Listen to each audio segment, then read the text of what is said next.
Hello. I don't know why my mic was muted. Want to say hi to everybody. I know Mark's here, Buck. I won't be throwing chat up because I don't have a producer, but I can read it while we're doing this. D is here, and the other Alex, little Mark, big Mark, everybody. Glad to have you. Demo 401 is a virtual recreation of the RMS Titanic before it sank. They're doing an amazing job to be the most accurate recreation of the Titanic, down to every rivet, plate, bolt, nut, chair, glass, room, etc. They have about 50% of it done, and it's free. They're all doing this as a passion project, and I think they do a phenomenal job. And they work with researchers and so on. So if you're looking for paints for something like I use, this is one of the things I like to look at for colors, like when I'm building my Titanics. So we're going to start in the first class entrance. This is the first class promenade. So we're just going to kind of wander around. We'll take a look and see what we can see. I think they have about 50% of the ship finished. Demo 401 is the beginning of Project 401. Project 401 will be the final product. Who knows when it will be done?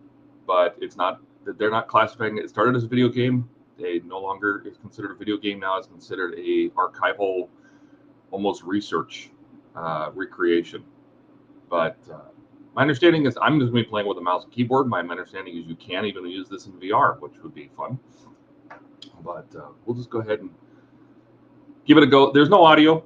They don't have the audio engine running. They wanted to get the demo out, the latest demo out as soon as they could.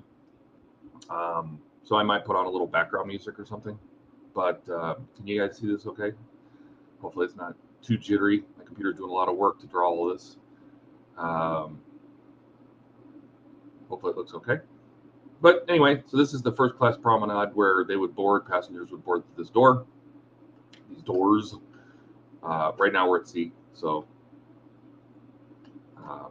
But they would board, the first class passengers would board through this door. I believe this is the E deck, and they would enter through these doors. So the grand foyer, obviously the grand staircase, which everybody's very familiar with, I'm sure.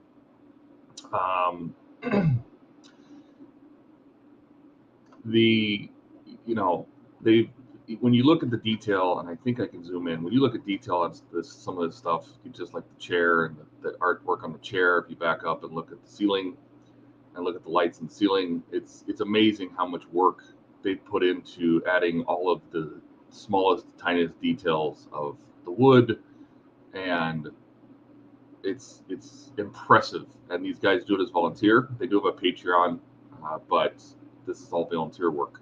They sell stuff. It's started as Titanic Honor Glory, and it still is Titanic Honor Glory, which, by the way, is the name of. Go up here on the deck above. We'll go up to the deck above, but when we go up to the clock, which everybody's familiar with, which is called Titanic, which is called Honor and Glory Crowning Time, and that's where they got the Titanic Honor and Glory name from. But anyway, so this is like the grand foyer. I'm not a Titanic historian by any means.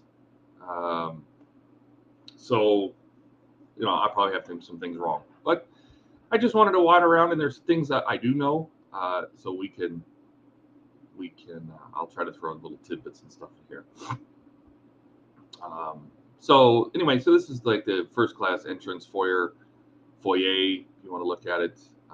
The grand staircase does go down. This is the front grand staircase, and if we look up through here, let's see if I can look up through there. You can see the dome. We will go up there, but this grand staircase goes many floors, so it goes down. Back here is the elevator foyer elevators. One of them's even open. They don't work, but I think in the project they will. You'll be able to take the elevators from floor to floor. You can see we're on the B deck.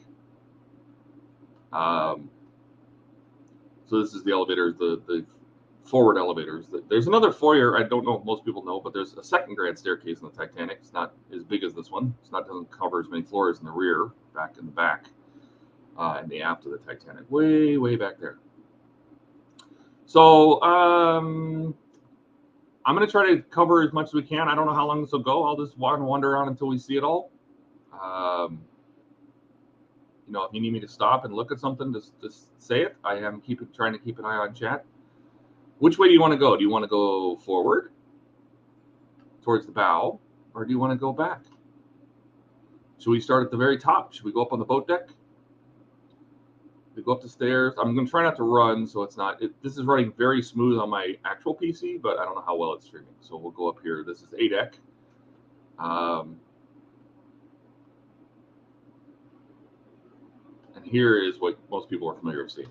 Like, I believe this is kind of the last frame of the Titanic movies, kind of like this.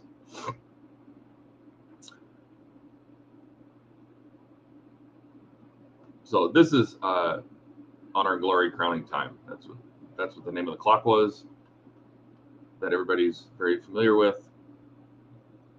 You'll notice that the clock is accurate. All the clocks on the ship are timed to system time, so it's just past noon here, and that's what they say. It's 12:07. We'll keep an eye on the clocks. But you know, I'm just trying to pan around slowly, get an idea of everything here. Zoom in on the chandelier up there. Stop for a second. I have to remember I'm streaming, so they've added some cool things like the heater registers. They are, I don't know if you can see that, but they are registering. They have heat coming off of them. They did like an effect to make it appear like heat is coming out of the radiators. These are electric radiators, which, you know, back then were fairly new and exciting. You can see out there the lifeboats. We'll go out there. Don't worry, we're gonna see as much as we can. The dome again. So what we'll do is let's just go outside. We'll start outside. We'll pass through here. Here's the gymnasium. I guess we can run through the gymnasium real quick. You know, what do they call them? The rowing machine and the punching bag, which I believe does have the physics. If we run into it, it'll move. You know, the bikes with the clock, the timer, and posters, and I can't remember what these called, electric camels. That's just scary. Some of this machinery is very scary looking for the time. I don't know, but I guess back then you would get on them and go, okay, that's cool. Yeah, this is giving me my exercise.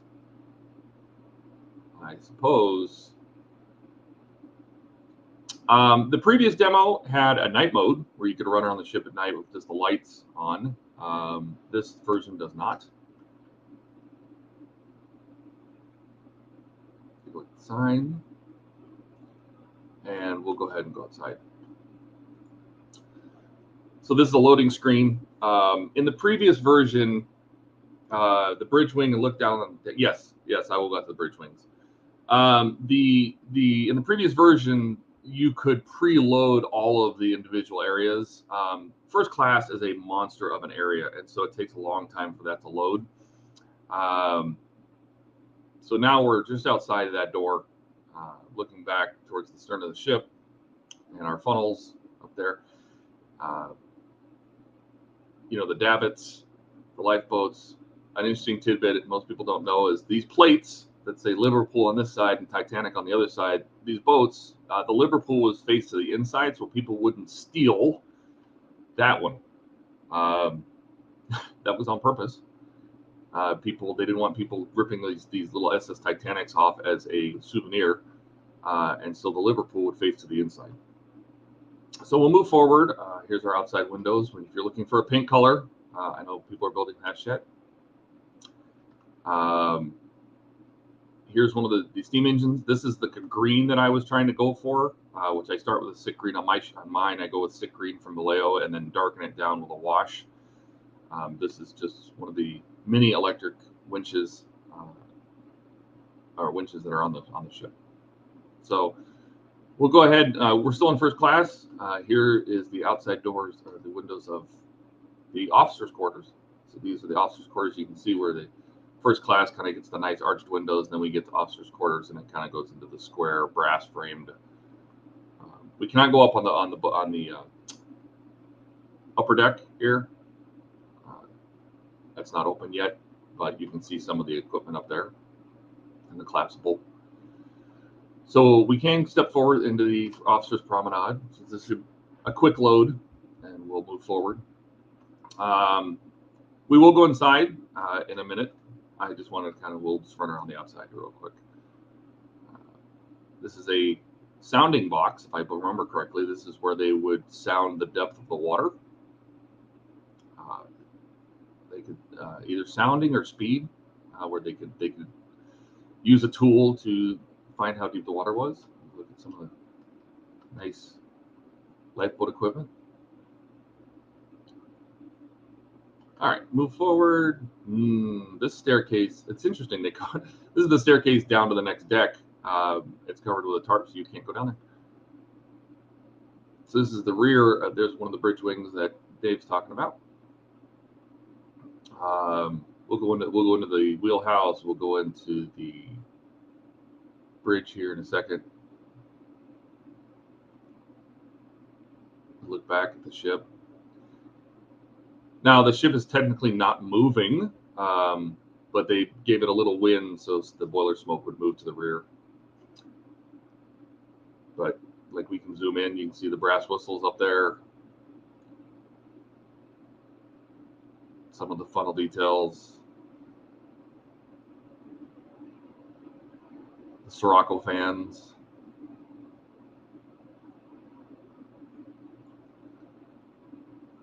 All right. So if we step around this, and here's our wheelhouse. We'll go into the wheelhouse in a minute. And our navigation bridge. Now this is I can't remember what it's called, a Polaris stand. This was used for more navigation goodies. The bench, the railing that people could stand on, so you can look up over the top. Now we can't go down to the well deck. That is not open in this particular demo. The forward well deck, but we can zoom in and you can look at some of the details. So you can see some of the fair leads and the mushroom, the vents and those portholes. And you can just see that they really haven't done the forecastle or forecastle is not complete, and so they have not. They're still working on this. There's a lot of work they're still doing. Like for example, you can see right there that hose reel or cable reel. I think in the Hachette they call it just another vent, which it's not. That's a vent. That is a cable reel under a tarp. Well, we'll go to the other side and you'll be able to see it better. There's a bell. And the crow's nest way up there. I believe we can actually go up there. We'll see if we can. But the forecastle, they have this stuff in black. I had my stuff in green, but the forecastle's not done yet. So I don't know, what's going on. You can see the little red hydrant, fire hydrant valves. Those are all of the ship. And the anchor gear and the capstans and the bollards, the bits or bollards, you want to call them. Something I didn't know until I saw this is that on the Titanic, the top dome on these bollards could open from below and act as a vent to the lower decks. When we go down to, we can go under the forecastle. There's a telephone right there in the center of that brass box. That is one of the telephones.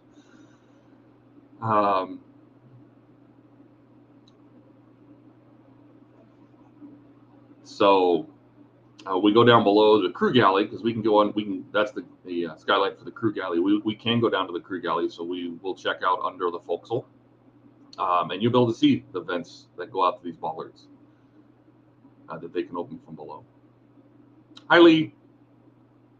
We're just running around the Titanic real quick, but this is about as close as I can get to the forecastle if you want to look at it for details and the breakwaters and the kedge anchor. Right there, and then we can zoom out to the forward well deck and cranes and the combings. Like I did this, my combings on my cargo hatches, I did do it in the black instead of the red.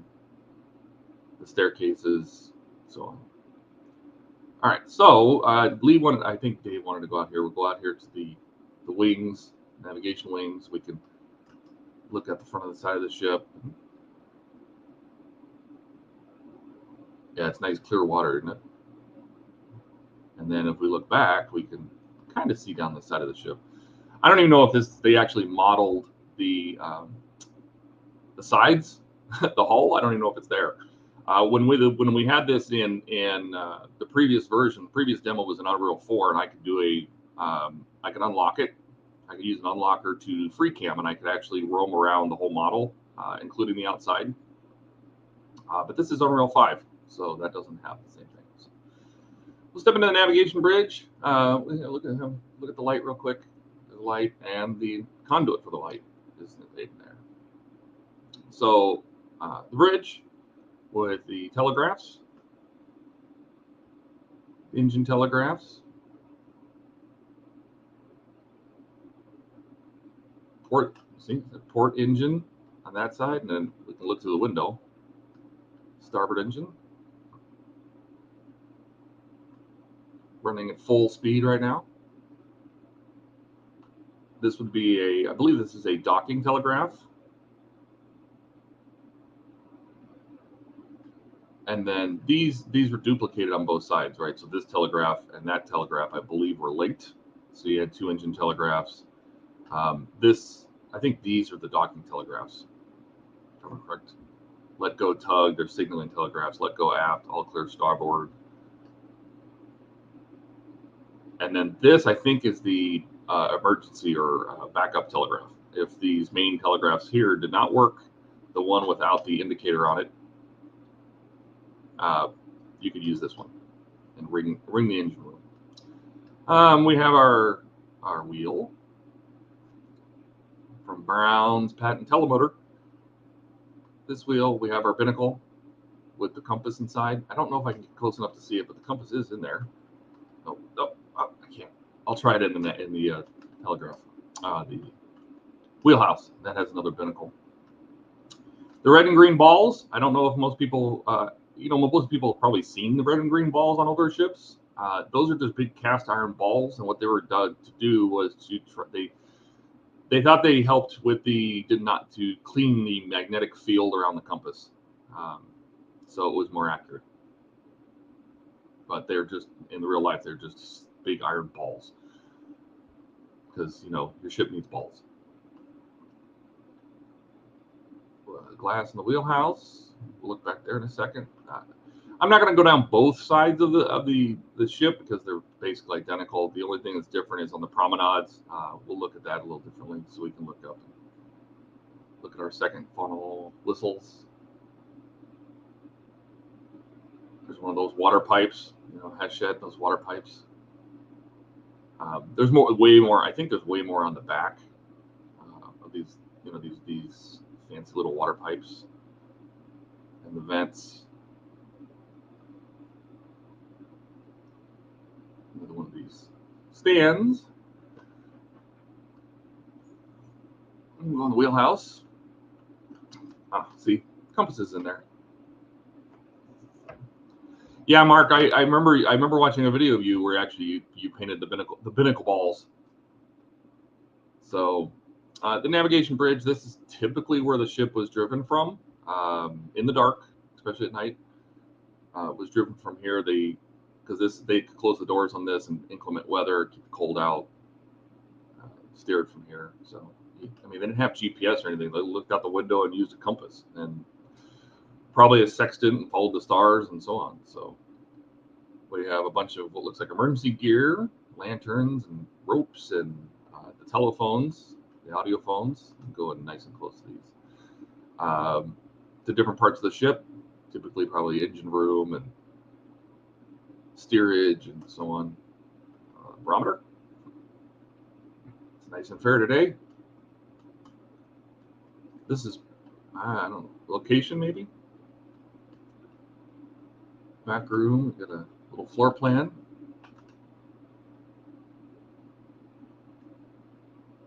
What else is in here? Oh, you know what I was going to, I believe, yeah, it's out there. Let me go, what's that say? Oh, it's just a book. Go back out here real quick. And the mechanics to close the watertight doors is right there. I have it right now. That's your helm indicator. But I believe that's the box that would close the watertight doors down below that sealed the watertight compartments that weren't necessarily totally watertight. Storm shutters, they could throw over these windows in case of storms. Look out the forecastle. All right. So we'll run up this side and we'll see what we can see on this side. It's probably going to be the same just from the other view. On the wing bridge.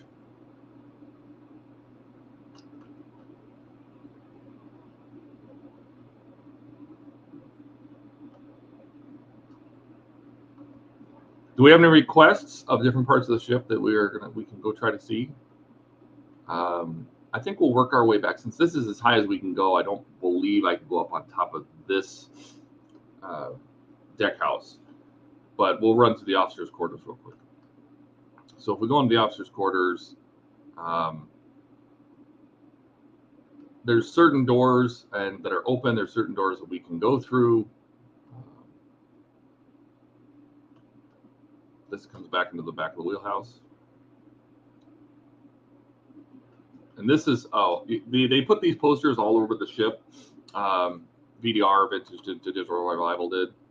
And the red areas are areas that are explorable. So these are the areas that they built out that you can explore. And there's quite a bit. All the way down to the boiler rooms and so on. So, do I need to put on a little background music? I do have. I can put on a little music in the back, so it's not just listening to me and my computer fan running full volume just to run this. Oh, I went down the hallway. So this is the cross. I feel like I'm zoomed in. There, it's better. This is the cross hallway between there's two passages that run forward and back. Here's the expansion joint. People are familiar with the expansion joints, the brass expansion joint that runs, there's two of them on that Titanic. But at the expansion joint, if we turn around here, this is the Marconi room. So the radio room for the Titanic, where a lot of the messages were sent, this was pretty much run until the last minute, trying to get help. They have the pneumatic tubes that would send messages back and forth, and the different radio settings. MGY was the call sign of the Titanic, and they would send messages. You think we can see any messages? Is there anything on here?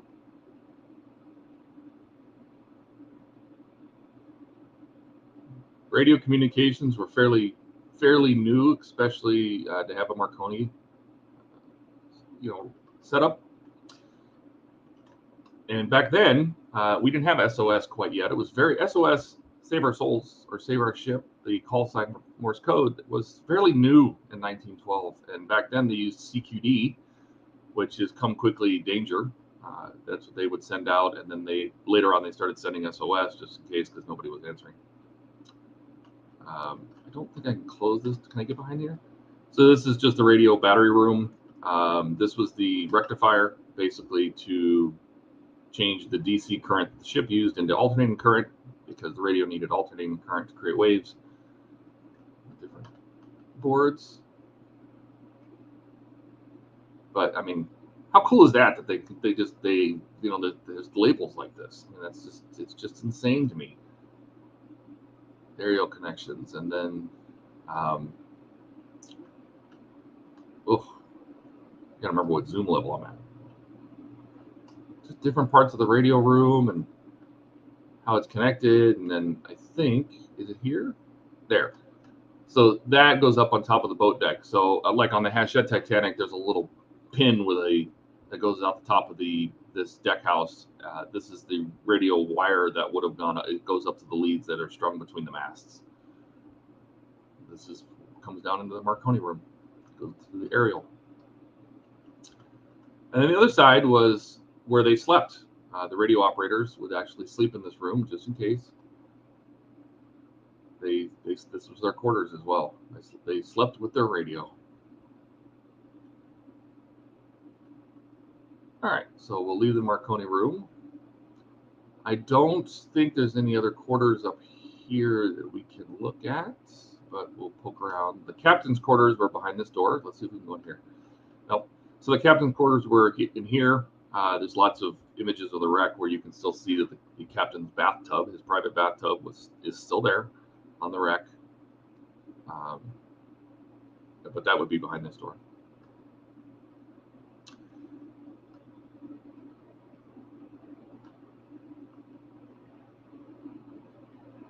We'll cut away. And then this door would go back to first class accommodations. Now, we're not going to do that just quite yet in the radio room. We're going to go back on the boat deck, and I'll try to, I don't want to jump decks or jump around decks too much because it'll get insane. So the Titanic was a very classful ship. You were first class, second class, third class, you do not mix. This is right now considered the officer's promenade. You know, crew classes, the passengers were never allowed up here. You can even see the light guards to keep the side lights from blinding anybody up on the bridge at night, so they can keep their night vision. So we'll go ahead and we're going to go back to first class promenade. This is not technically loading anything; it's just a changing of position. Really, Mark? He says the bathtub is eroding away. We think now our bathtubs are plastic or fiberglass or something like that. Back then, I'm sure it was cast iron and with a ceramic coating.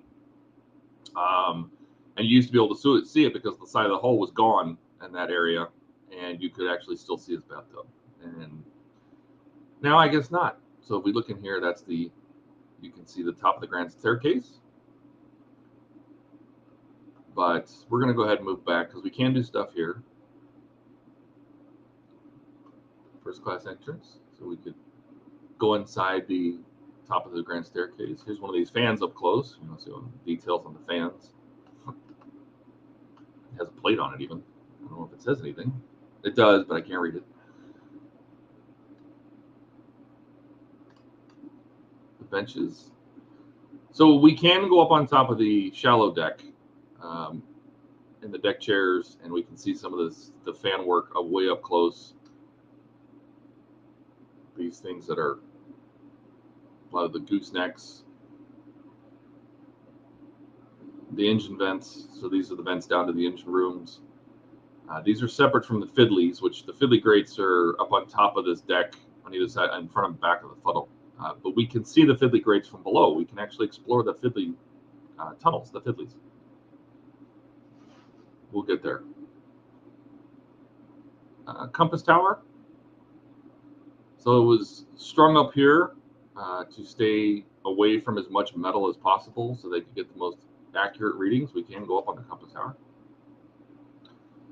Compass platform, another binnacle. Nice view from up here.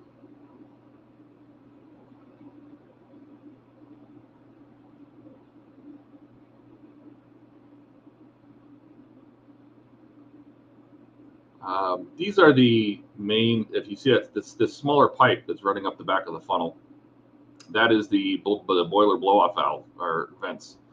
So when they stopped the ship after it hit the iceberg and all that steam was built up and they had to shut the engines down, that steam pressure had to go somewhere, and it started venting out of those pipes, and it made a horrendous sound. And that's actually in the movie. You can hear it and you can see it blowing off, but that was coming out of these large pipes on the back of the funnels. When they basically, the boilers would overpressure, the steam had to go somewhere. They were still making steam and not using it. So this is just the top of I think we're on top of the first class lounge. This is the roof of the first class lounge. Just more of these vents. Oh, there's a label. Davidson & Co. Makers Belfast. Sirocco. It's one of the Sirocco fans. Another engine room vent.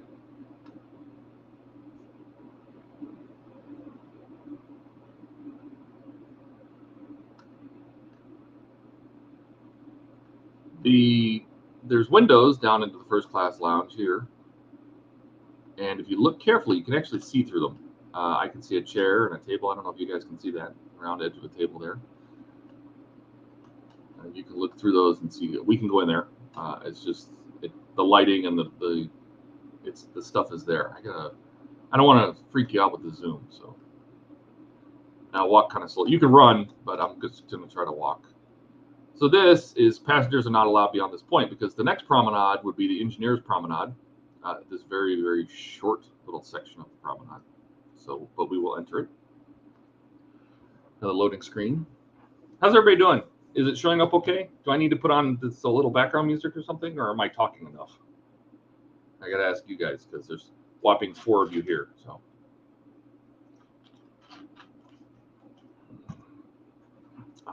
okay. So engineers promenade. This is, I think they would probably come up and smoke. Here's the second expansion joint. They would probably come up here and have a cigarette, and they could hang out and separated from the first class. The first class would be up there, and then the engineers promenade is where we are, and then this would be second class back here. Second class promenade. They get their own promenade. This door, I believe, goes down to a staircase to the next. That's a storage door, sorry.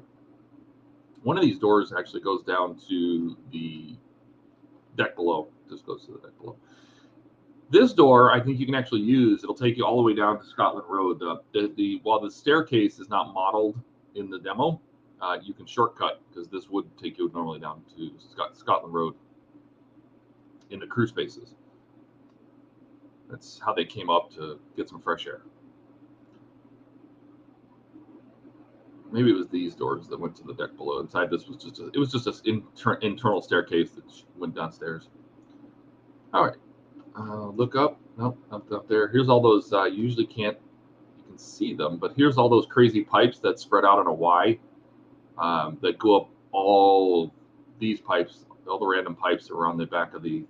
I think that's the third funnel. Yeah.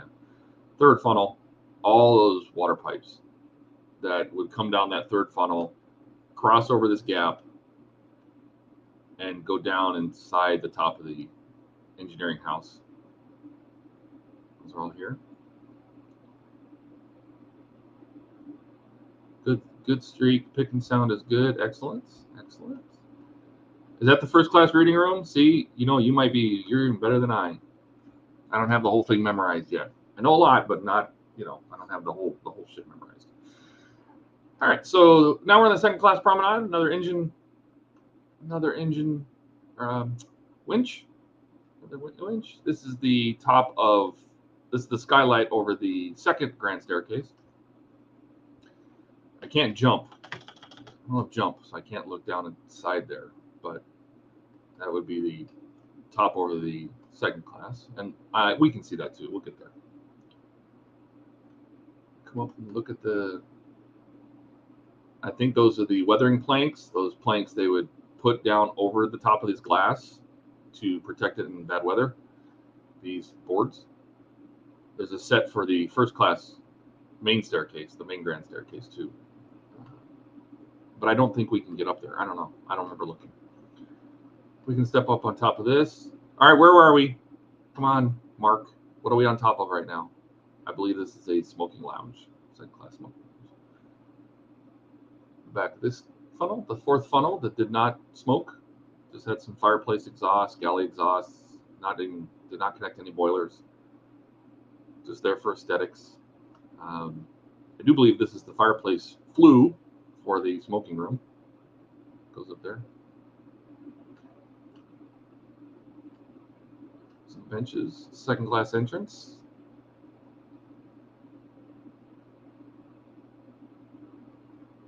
Compass Tower first class lounge. Okay. Good to know. There's the second class entrance. I think this wall sticking out was actually a windbreak. Probably to keep this door from slamming shut when they were underway. So we have lifeboats, and then, sorry, I have to keep moving my mouse. One of the cranes. Tops the electric cranes, cargo cranes. And looking down on the decks below. Aft well deck. We can go on the aft well deck. We can go on the poop deck. So we're making our way. I'm not trying to rush. So just trying to have some fun here. Some more vents. Top of the second class entrance with its own little one elevator. Second class staircase. And then the left side, the right side is exactly the same. So, what do you say we go downstairs? We'll go down a floor. So the second class staircase, not nearly as extravagant as the grand staircase, I imagine, right? We're just going to go down here. Nice tile work. That's pretty. I'm going to go down to the A deck. So we're off the boat deck and onto the A deck. And there's no exit off the A deck because I think it steps through the first class promenade, and they weren't allowed on the first class promenade. So they had to go down another deck to the B deck before they could actually do anything. So this looks like their smoking room, the second class smoking lounge. Oh, I got some matches. Gotta have their matches. Look at the little white star flag is on the side of the matchbox. I love these little details. It's fantastic. They spent the time to do stuff like this. And just the woodwork. I mean, they didn't have to do this. They want it to be down to every nook and cranny, realistic to the ship. Looks like a place maybe to write a postcard or a radio message, perhaps. A spittoon, gross. Gross. Little bar, some ashtrays.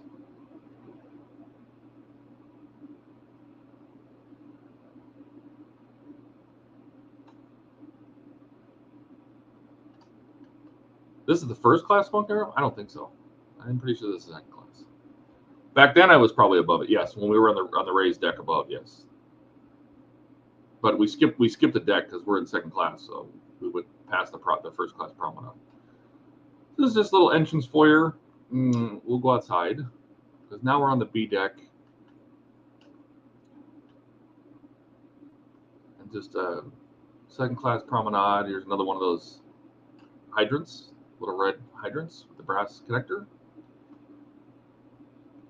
A lot of times our models don't get these right. They use waterways, the black waterways that caught runoff just for drainage.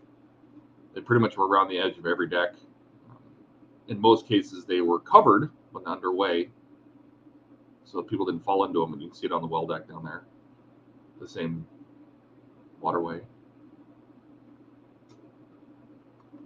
So we're coming around here. This is one of I believe this is cargo hatch 4. This is a cargo hatch down to the lower decks. There's one on the other side for 5. Walk out here and take a look at the well deck. We'll go down to the well deck. We can actually explore down there. So. Another one of those cable reels. All right. We go through the secret passage. This goes right back into that back of that, I believe, the second class smoking lounge.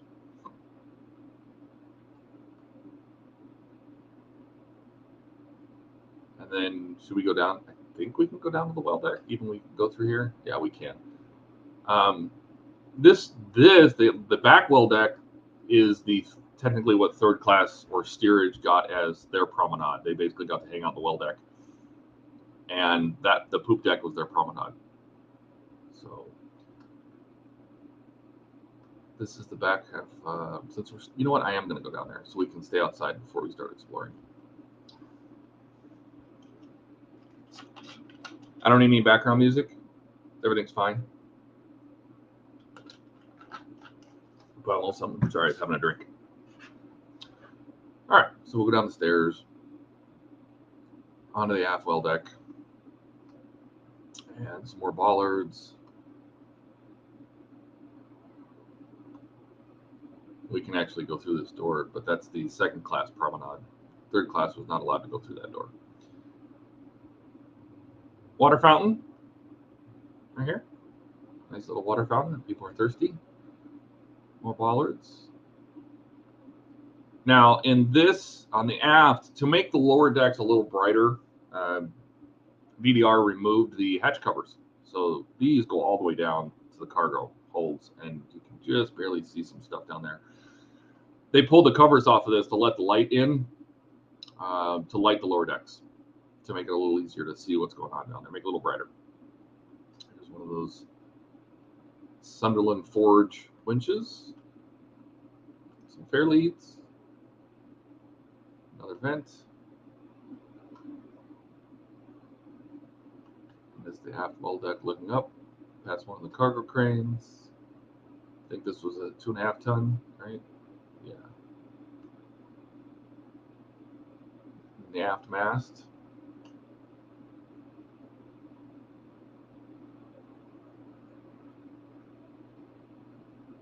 I don't know. I love the Titanic. Before we go up on the aft deck, we'll pop in here real quick. This is third class. Then third class stairs down. But they also have their smoking room and their activity room. I can't remember what it was called, where they just hang out and have fun and sing and dance and at a piano and a good old time. How are we doing on time? Man, we're already 40 minutes in. Look at that.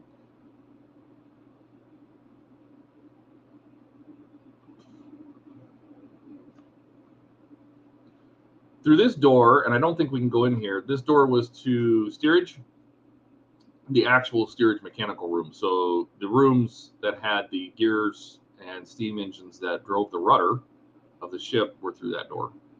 That's how you got back to the mechanical room for the steering. If we go the other side, I think they had their smoking room. There's even somebody left a cigarette. I don't know where the people are, but they left a cigar. They left a cigar here. All the people vaporized, but so this would be the third class smoking room. So we're underneath the poop deck right now.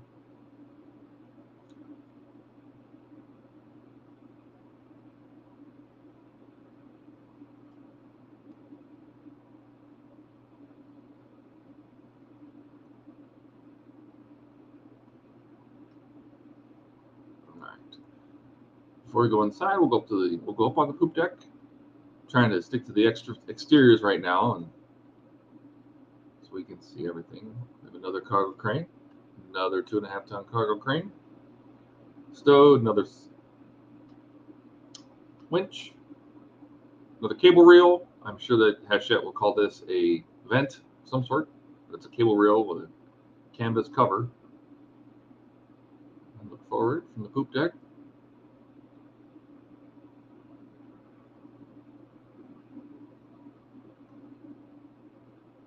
Then the aft poop deck, hang out, enjoy the sun,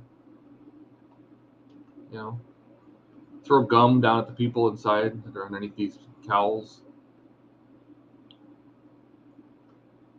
So these are the capstan wheels. These control the steam that would drive the capstans. There's a whole bunch of these on the bow up on the forecastle, but we can't go up there in this version. So here's one of the capstans. Napier Brothers. The brass has survived. So these are brass. Oh my God, these are brass-topped capstans, and the brass is actually still on the wreck. This is where every time people go down and they leave memorials or plaques or things like that, they have a tendency to leave them on top of the capstans because the brass is taking forever to erode. It's one of the last things to go. So the brass tops on these capstans up on the forecastle is where they leave a lot of mementos and things. More steam valves for the capstans. Another kedge anchor. This is where Rose tried to commit suicide. Right here off the tail. The rear flag. Here's one of the backs. I don't think we're gonna be able to see the other side of it, but this is the back. One of those signs that says, you know, this ship has triple screws. Beware. And they do have it in red and white, by the way. The lettering on the other side of the sign. Okay. Go up on top of the navigation bridge, or docking bridge. We have a flagpole that's sitting over here. Here's a tube you could I don't know if this goes to just the other side. I bet you we could go underneath and follow the tube to the floor, or if this goes all the way up to the bridge to one of the telephones. But I think it just goes to the other side because there's one over on the other side over there, right there. Here's an actual audio telephone. This one probably went to the bridge and to those 4 telephones we saw on the back wall of the navigating or the wheelhouse. So the docking bridge, you know, they have engine controls, docking commands. My guess is that I don't know for sure, but I think these were just connected to the bridge. This connected this docking bridge up to the matching one that's way up there, the navigating bridge up front was connected to this one, so people could stand out here and help dock the ship, just like the navigation wings up in front. Help dock the ship.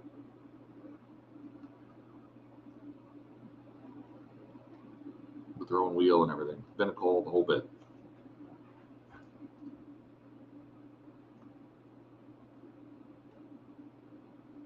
All right, how we doing? We have any requests? Okay.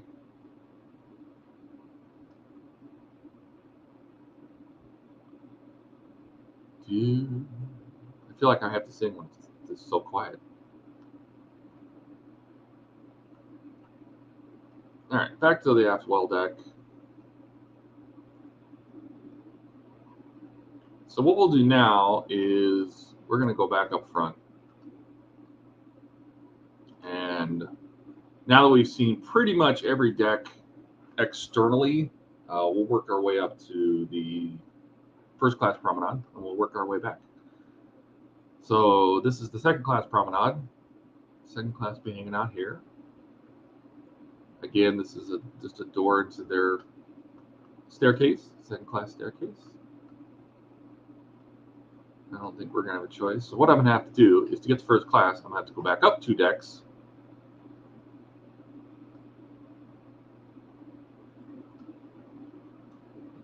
Because this is the A deck, this is first class, and I can't get off here.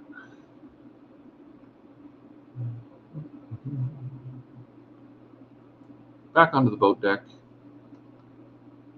Up top here. This is an awning pole.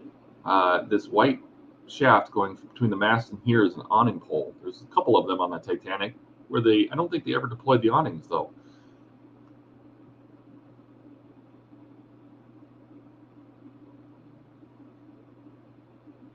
All right, so we're going to head back up front. I'll run. Let's be here forever. Aft staircase, grand staircase. We're going to pass through the engineer's promenade.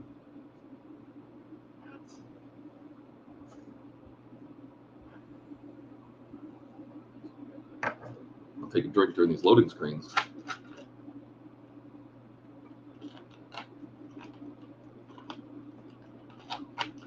Okay. There. Expansion joint, aft expansion joint. We're going to pass right into the first class promenade.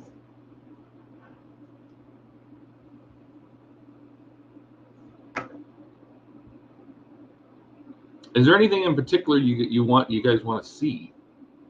Here's one of those sliding doors that goes to the deck below. So this is what we're going to do is we're going to take this staircase down to the lower deck, down into the main first class promenade. Lots of chairs. This is the infamous wall. We're going to go inside. We can't look through these windows into their lounge, first class lounge. And these enclosed walls were something the Titanic had, the Olympic didn't. They did this to make it more nice, a place to hide when the weather wasn't great or it was cold or something like that. These were windows that could be closed. The Olympic did not have them. They came back and added it to the Titanic. Oh, we got a sign here. What's this say? To secure the comfort of passengers while they are asleep, the company respectfully urges that early morning strollers will not pass forward to this sign. Oh. Because these are first class cabins. Oh, here. So we're going to run all the way up to the front. Oh, there's the other expansion joint. All right. Run all the way up to the front, and we're going to go out here to see what we can see. So now we're underneath the wings, the navigation wing, the bridge is up there. Navigation wing. Passing through the windbreak as they close this in. Instead of this being wide open, they could close this in just to, again, make it a little nicer for people. These are some first class cabins. They had a great view of the well deck. Yeah, very small. How would anybody see it, right? Another closer view of the well deck, and the cranes in the well deck, the front cargo hatches, and our forecastle. So the other side's the same, so I'm not going to go down the other side.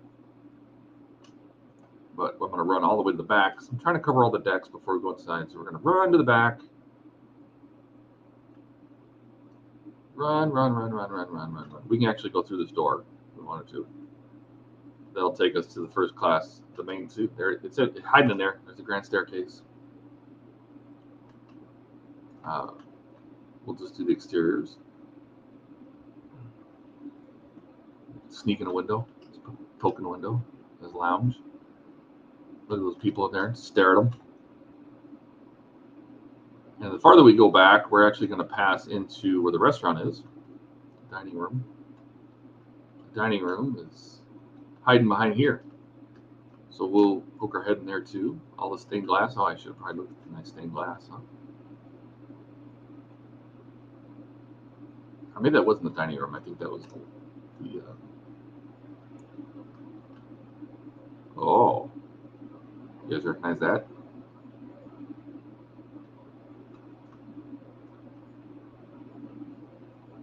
And one of the cranes. I believe it was right up. It was either up there, or where was Rose standing when she waved at Jack for the first one? She noticed Jack because Jack was down on the well deck, and he looked up, and I thought she was up there, but she may have been standing here when he noticed her, and they made eye contact. That was the beginning of the end for them. It's the smoking room windows. Okay, Alex, I believe you. For color reference, this is dark mast. This would be painted dark mast. That the funnels were light mast or white star buff. You can see the rear mast is the same color as the well deck walls. And they use that color because to cover rust. It's rust colored because that way if there was actual rust, nobody would notice. In the back of the first class promenade, we have a little fan room. You can actually poke your head in here. There's just a couple fans. It's a nice little fan room and some engineer closet. This was not available in the last demo. You can poke your head in the fan room. So we'll start on this side because these two sides are different. So we're going to pop our head in here, go to the sliding doors. And you tell me, Alex, is this the palm court or is this the veranda? We're on the starboard side. Another screenshot. That's the top of the elevator room. That's the elevator equipment sitting above the 3 elevators. I forgot to pop my head in there. I should have, but we can.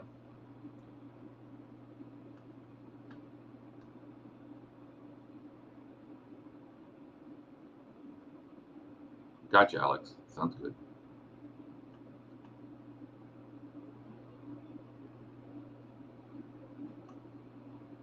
They had their own little bar. The bar is here. They added a bunch of stuff in here that this wasn't here before. And it has a window into the lounge. It has a window into the palm court, I believe that is. Yep, that was the fan room, correct. Oh, somebody's got a cinnamon roll. Oh, how nice. That sounds good right now. There's a little bar with a sink. Some dishes.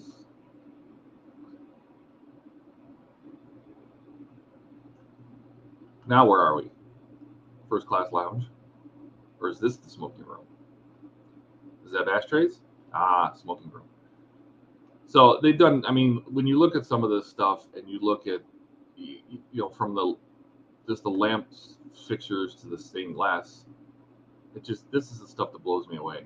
That they have done so much detailing in the ceiling design, in the lamps. These are the windows that up on that raised roof where you can see out onto the deck. Veranda Cafe is the one accessible through the smoking room. The Palm Court was the non-smoking room. Gotcha.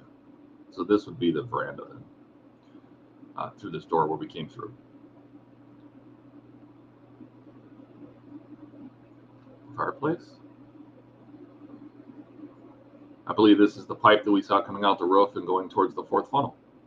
Goes right through from this fireplace. A little coal box. So they would have some coal they could throw in the fire. A steward would, of course. First class would never touch that. Palm Court. You can actually spin the rotating door here. Go into the Palm Court, which had its door to the bar. This little window to the pass drinks to the bar. Palm Court.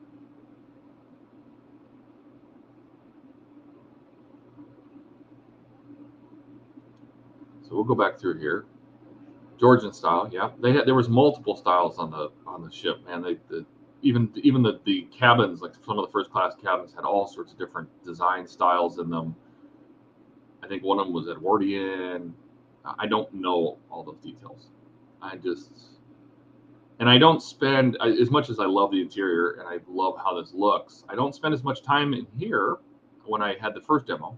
The first one I used was the last one, because the Titanic that we're building does not have these interiors. So now we're at the top of the grand staircase, very top of it. Oh no, I apologize. This is the rear grand staircase. This is a different one. It has a much smaller clock. Does not have Honor and Glory in their dome.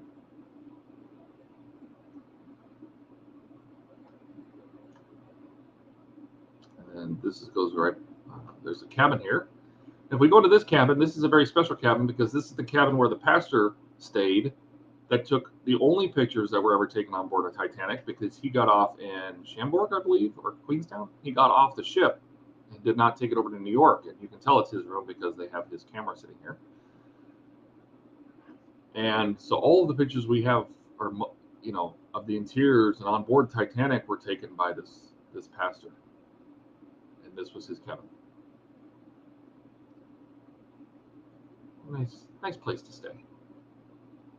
The beds look super comfortable, nice thick pillow tops. I'm kidding, not that. That bunk, there's another bunk there that's folded up. Nice bed, with its own window and everything. How nice.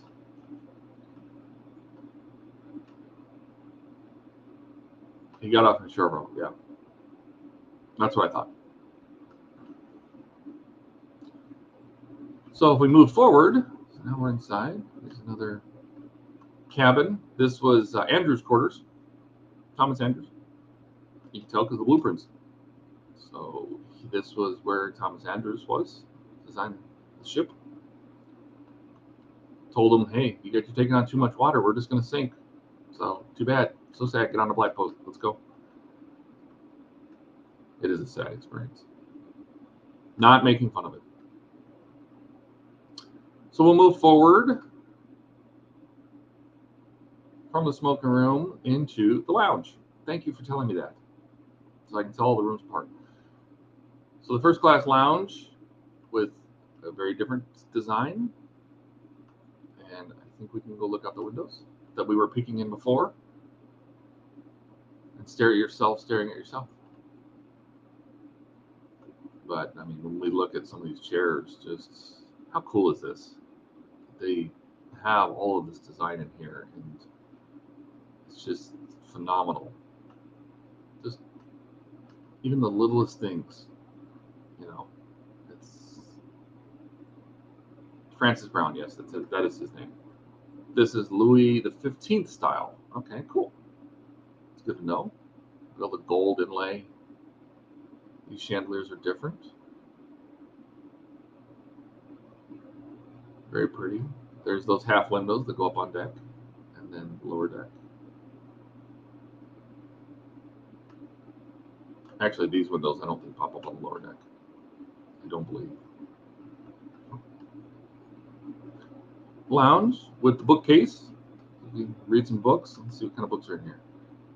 Booble. They're all Booble. It's the only thing you can read is just Booble. come in here. It has a nice fireplace. This was one of the, I think this was one of the shots I took for the intro, which I spent so much time on. I hope you enjoyed it. Trying to get all the syncing and stuff working. Big mirror, another fireplace. We're ghosts. We must be vampires or something. Can't see ourselves in a mirror. There's a fireplace. It's very impressive. Very impressive. What's this? Oh, you can drop your mail right in there. A little mailbox. Continue to move forward to the reading and writing room. This was a beautiful room. My understanding is that this was for the women to be able to, this was kind of their reading room or their lounge. The men had the room and the women would use this room. And they found that this room was never really used. And it was intended to be converted to cabins, which I believe they did on the other ships, because it just didn't get used. It's a beautiful room. Very pretty, but it just wasn't used that much, and they thought it would be better to use it in better ways. So it's too bad, because it is a very beautiful room. This is another one of the pictures I took for the intro. That's a little fireplace, reading room fireplace, and we are just over an hour in. Excellent. I like that the game itself is telling me how long my stream is going. I love it. Look out on deck. And we'll continue to move forward. Through another set of rotating doors. I'm not going to explore every single space that they have. So here we are. Grand staircase. End of the film. You came through this door. I believe when they transitioned from the wrecked Titanic to the real Titanic, the camera comes through this door and steps right into here. But this is also the end of the movie, where you come in and everybody's clapping and waving, and there's this shot here. Beautiful, the cherub guy. Very, very pretty. All the ironwork and around the staircase and up to the dome. Very pretty room. Incredible amount of detail. Just the pineapples and everything. They did such a good job. And this is only a demo. They're going to add more. So we'll continue to move forward. We're still on A deck. A deck. This is the elevators again. That's interesting. This says B deck. We're actually on A deck. Maybe that's telling. Oh, the elevators are at the B deck. That's what it's saying. Deck below. You can see the top of the elevator right there. So we'll move forward. What's this say? No smoking in the companionways. Or smoking in the companionways is strictly forbidden. The grand staircase is decorated in William and Mary style. Hey, Gilly. We're exploring the Titanic. One of the cross hallways, the forward expansion joint, the other side of that grand staircase. We're just going to poke around in here, and I think there's a couple cabins that are open that we can take a look in. They did model cabins so you could see the different styles. The Strauss, where the room the Strausses were in, the millionaire cabin, things like that. It's a great view out this window of Vauxhall.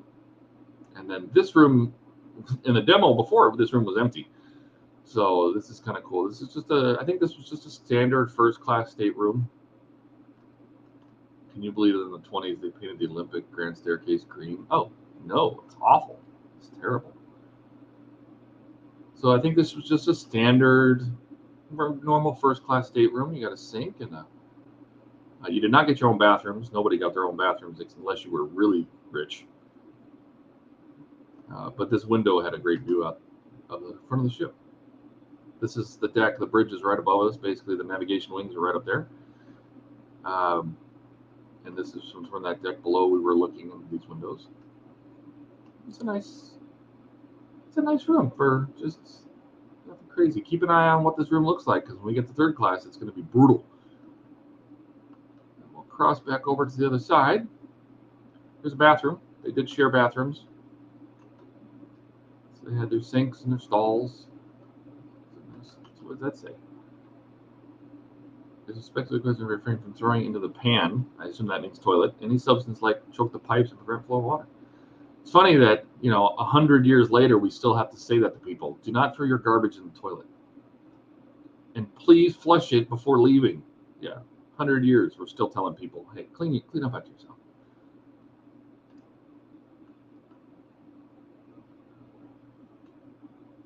It's one of the bathrooms. And the bathrooms, I believe, were segregated. So they would usually have a sign that would say, a men's bathroom, a women's bathroom. The same thing with the showers. They each had their own. These are light controls. These would turn the lights on and off. Light switches in different parts of the ship or hallway. They wanted to modernize the Titanic, make interiors similar to most ships that adopted the Art Deco style of the 20s and 30s. Oh, God, that's awful. So we have another first-class cabin on the other side. This looks to be a mirror, the one we saw on the port side. Just a duplicate, flip the other way. Is there a fan in here? I don't see a fan. But they had windows, so I could open the windows and get some nice fresh air. So we'll head back. Now we're heading back astern again. And on the aft side of the grand staircase is where we'll start seeing. The ship was fairly narrow here, and they didn't start having the patios or the promenades, private promenades for the decks until we get past the grand staircase. And I believe it's one deck below us, actually. So that goes back to the lounge. And that's the only way to get to the lounge. If you go this way, you just get chairs because the reading room is right there. You can see it through the window. Okay. So we'll go down one more deck, down to B deck.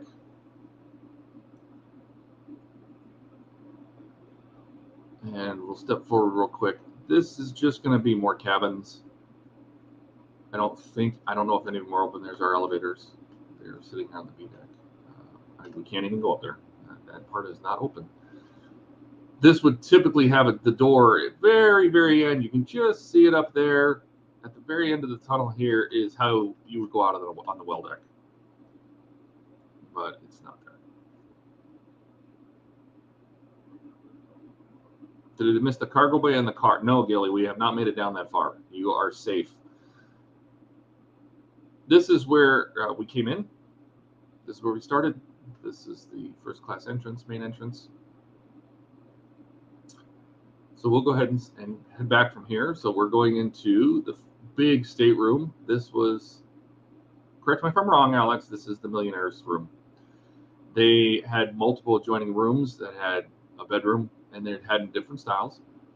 There's one on the other side. I don't know if this is the Strauss or the other one, but these are the ones that had the private promenades. They had the sitting room. The sitting room, I know there's a guy building the staircase, this fireplace in real size in his house. It's kind of cool.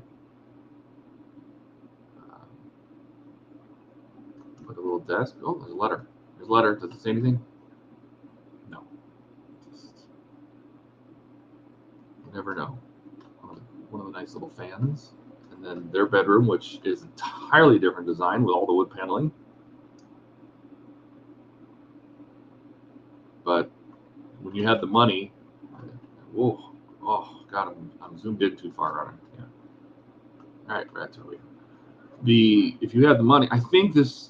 What in normal times, I think someone normalized and said a ticket to stay in one of these rooms in today's money would have been $85,000 or something. So you had to have the money. Closet, bathroom, maybe. Doors are closed though. But they had very nice beds. Nice beds, nice big sink. But they also had. There's only 2 cabins had the private promenade, where they had their own, right out to the edge of the boat. Nobody walking in front of them. No strollers, morning strollers to block your view. They can hang out here, have a drink and a coffee. There were 2 parlor suites. This one was habited by Charlotte Drake. Yes. Okay. The other one by Ismay. Yes, that also does not. Wasn't Strauss in one of them? I thought Strauss and his wife were in one of these large cabins, but I'm not sure. I don't need to know that to make my model look good. So I'm just trying to throw tidbits in here. Look at this room. Look at this, a nice room. I love the green in the wood. I think if I had a house, I would have a room that was made of wood and green felts. It's beautiful. Love this room. I want to stay in this room. I don't want to be on the Titanic, but I want to stay in the room.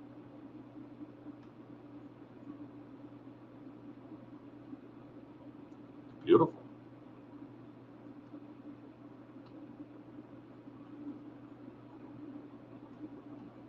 I like this room too. Now it's blue instead of green.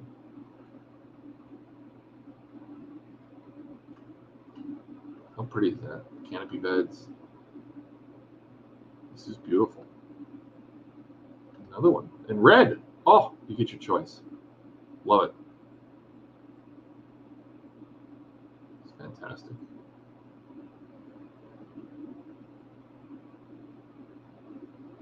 Beautiful. Your own little radiator and everything. Oh, I love it. These just 3 adjoining rooms. These rooms are decorated in old, modern Dutch styles. Nice. Beautiful. I like that room.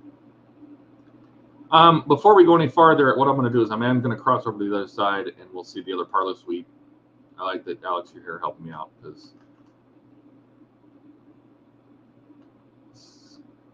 similar room. A very different style in here, isn't there? What style would this be, Alex?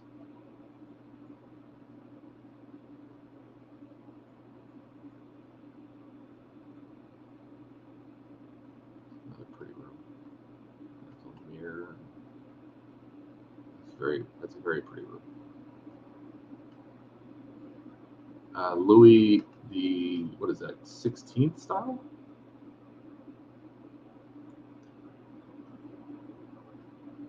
Oh, wait a minute. So this is the other private promenade, which this door would normally be closed to the entrance. But apparently I can't go in that cabin. So they have one private promenade cabin.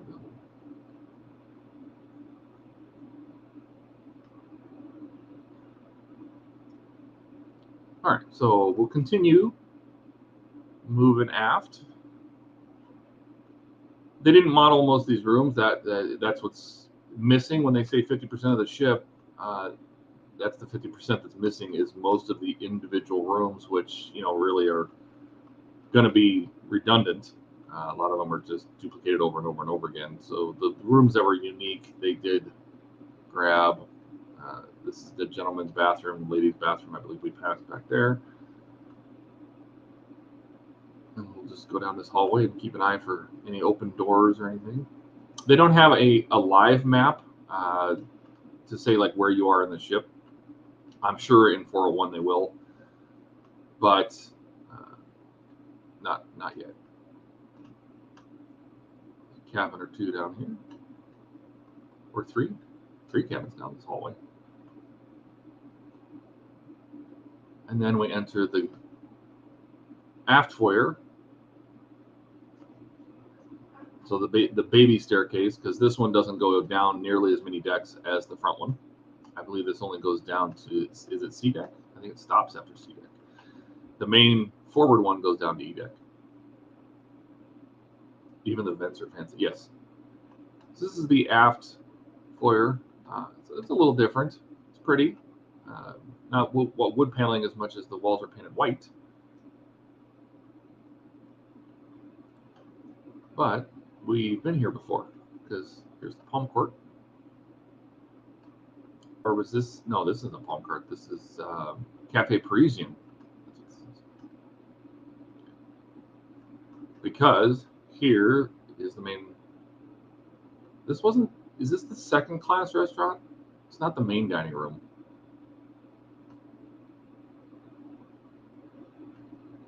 But this one's a very different design. Oh, this the whole thing is Cafe Parisian. That makes sense. With a nice bar. Some flowers on the tables. That's right, because Parisian doesn't have any door on the other side. It's basically this whole thing, and you can get to it from, and I believe this door would normally go to the kitchens, the galley. You can only enter this from this side. There's a little Easter egg here. There's a purser. Take a coat. You know, you can read some of these names. They're on here, and there is some special names on here. There's Astor, John Astor.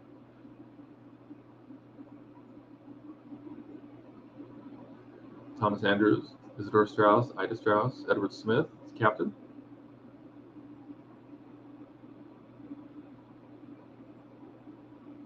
Bruce Ismay canceled his reservation. Oh, how could he?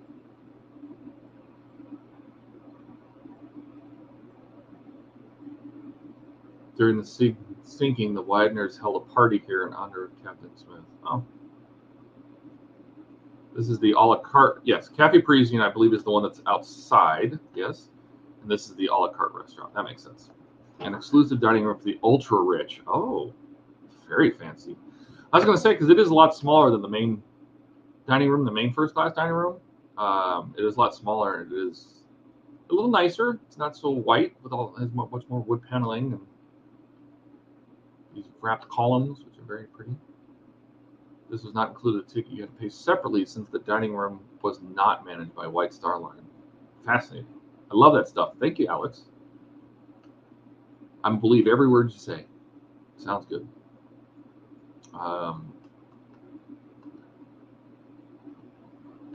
And that basically is about as far back as you can go. I don't think they made this so you could. Oh yeah, that just goes out to the second class promenade. We've been there, so we don't do that. So this is your a la carte restaurant. Is that what it says up here? What's this say? I love these little signs. The restaurant is under the management of the company appointed El Gatti, laid up an Imperial Restaurant London as the manager.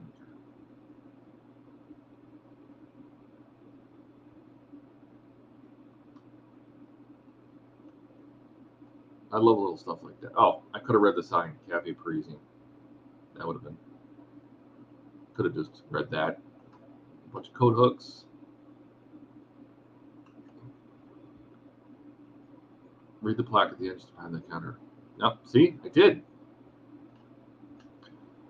All right, so that is fully aft on B deck. So we've gone to the front of B deck, all the way to the back of B deck. We'll go down another floor. Go down to C deck. So we're taking the aft staircase down to C deck, and we'll start at the back and move forward. This is probably just going to be if I remember correctly, this is just a ton of cabins back here. Probably not going to be any that are open. There might be a couple that are open. There's a very dark cabin. No light in this one. Very dark in here.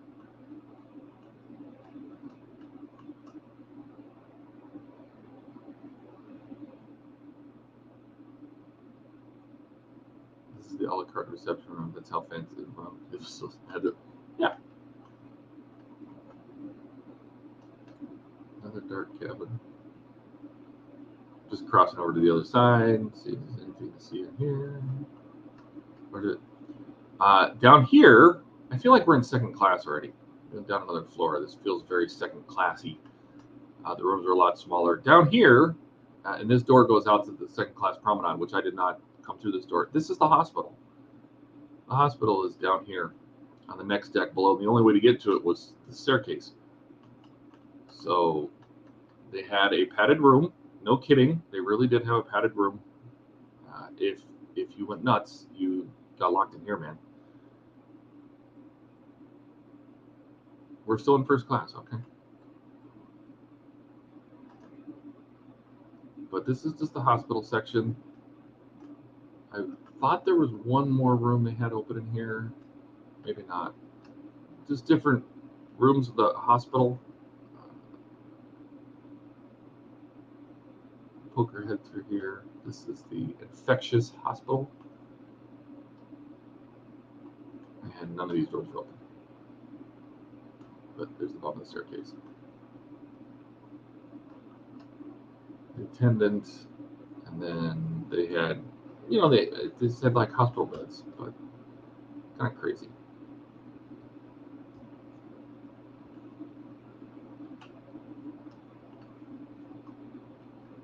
Oh, this is a nice room.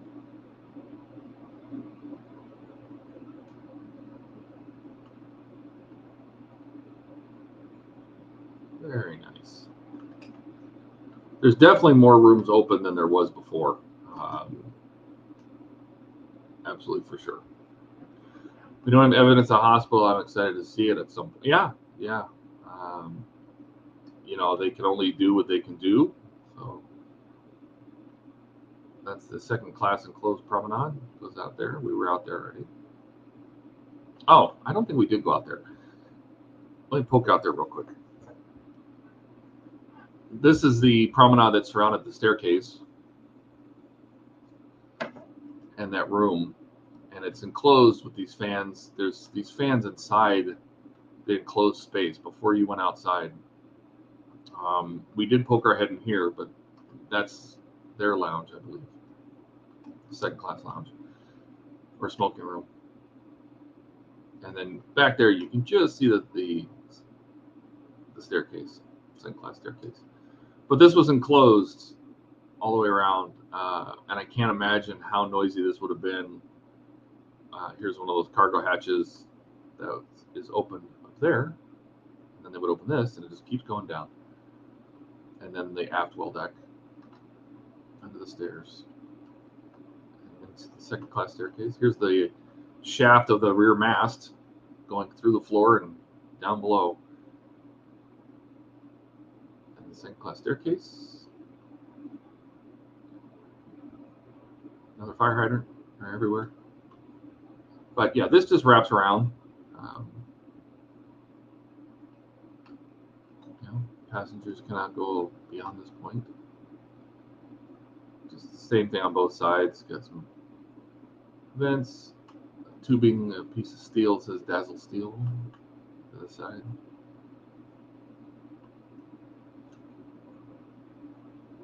Second class gangways, maybe? Gangway doors?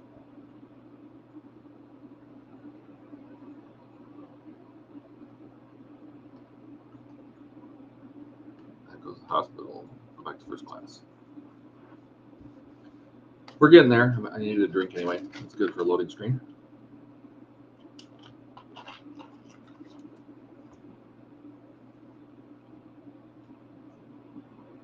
Oh, back to those cabins. All right, so we'll start heading forward. I'm gonna run, so I'm not here all day. A couple things to see down here is this is the valet salon, maids. They would eat dinner. Stewards, perhaps. Was that a peek into a little bit of a galley there? Pop her head in there. Oh, we can. Have some coffee. Have some coffee. Have a little snack. Have some, you know, powdered eye of newt. Another one of those posters.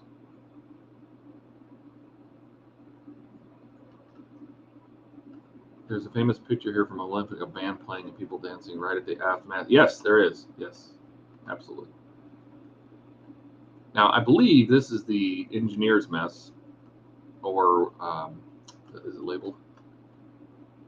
The Marconi P&PO and Marconi Officer Saloon. So the radio guys got their own little dining room. Isn't that cute? Got their plates all laid out. Way too many utensils.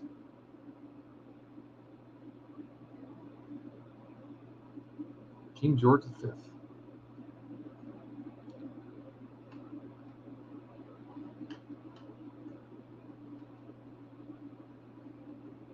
I was trying to figure out, I don't want to be zoomed in too far. I do believe, if I remember correctly, on the other side of this is the barbershop. Get your hair cut. This is surely going to be decorated with more stuff. There was a lot of stuff in the barbershop hanging from the ceiling and things like that. So, but if you want to get your hair cut, do that in barbershop. Bunch more cabins. So we'll go ahead and go forward from here. See what we can see. Oh, what's in here? Oh, that's the backside of that kitchen. Small galley.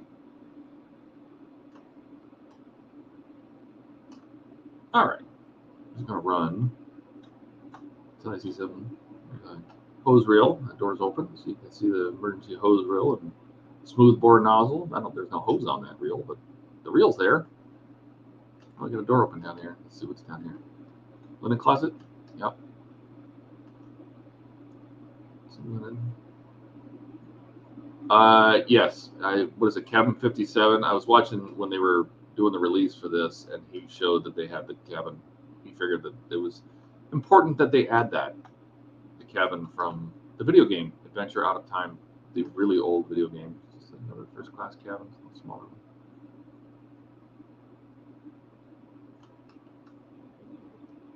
Got a fan. No porthole probably means you get a fan, so just to have some air movement. One of the inside cabins.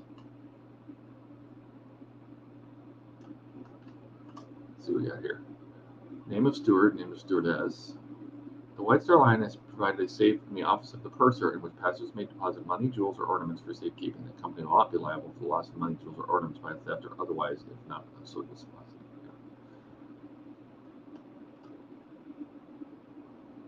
Light switches.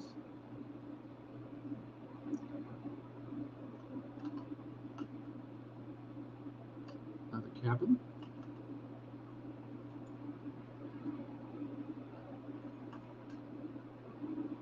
They're all the same, just like a hotel room, it's a floating hotel. What we got in here? Oh, tell us about this one, Alex. Is this where the Strausses were? I thought they were in the one that was very, very deep red mahogany looking, beautiful, beautiful woodwork in here. I know in the actual Project 401, when they actually finish it, when you walk into each room, there'll be like an info panel floating that'll tell you all about it. This is the Strausses. There we go. Strausses room in Regency style. Yeah, that's. We'll explain every room and details about, who lived there and their story and what happened with them. And it wasn't it the Strausses that decided to stay together. You go, we go, and they ended up huddled in their bed and died in their bed together, if I remember correctly. If it was them.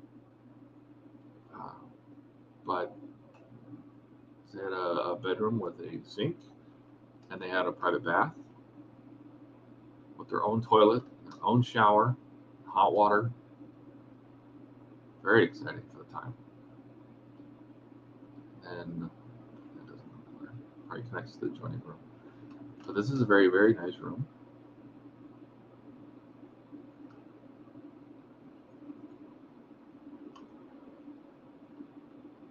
I love this room. This sitting room is amazing. Amazing. We're an hour and a half in. Okay. Reading desk. Some portholes. It's interesting. When you think about some of these portholes on the outside of the ship, they were not perfectly round. They were flattened on the edges, and this is likely why is those portholes were going between either interior furnishings or maybe girder frames, something like that, and they were fitting them between it, so they opened that way. And I think these pivoted instead of like opening like a normal porthole. They were last seen on deck, admiring the view, not in bed like portrayed in the movie. Ah, gotcha. But they definitely died together. Purser's office, mail room. What we got here? What's going on? Where are some of these people? Look at all these people.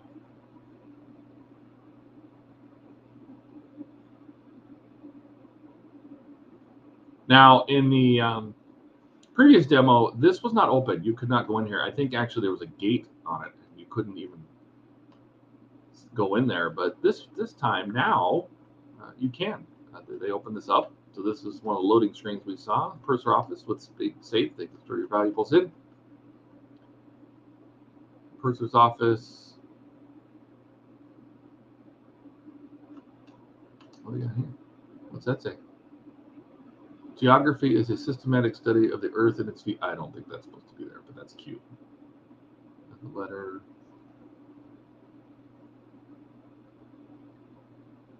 War Department. Oh, let's get a letter from the War Department. That doesn't sound nice. That sounds terrible.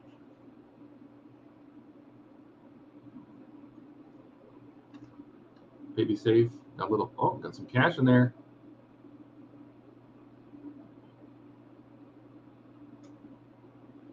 So the purser's office was a little calendar. Is April 12th? Yeah.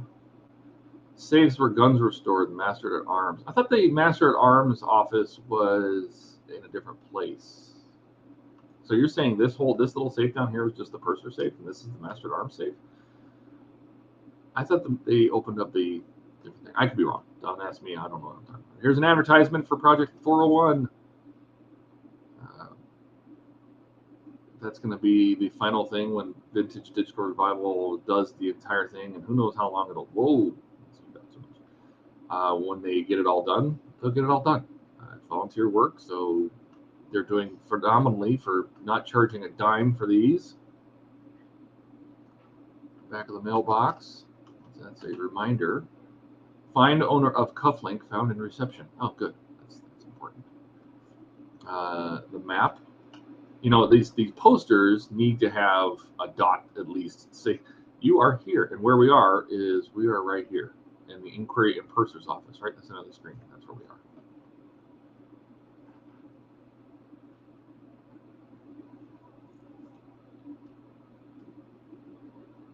There's the well deck.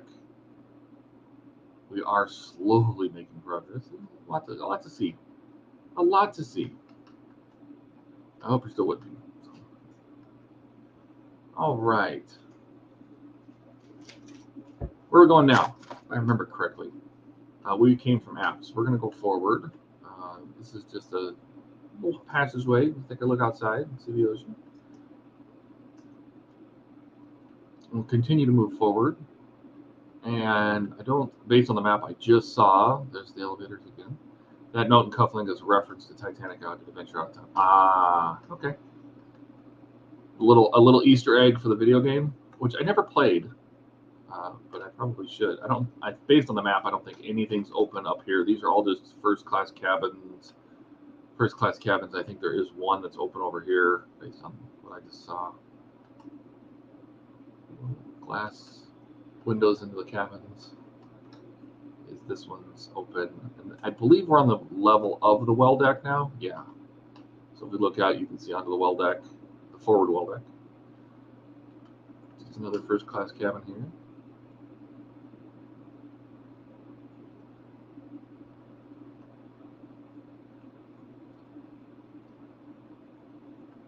Alrighty, we're gonna run back to the staircase, and I don't think the bathroom's open yet. Oh, there are. I think there's a couple cabins that we can actually poke our head into. Are they here? No, I think they're on the next step below. So there's the purser office and the C deck. So we'll go down another one. Just working our way down.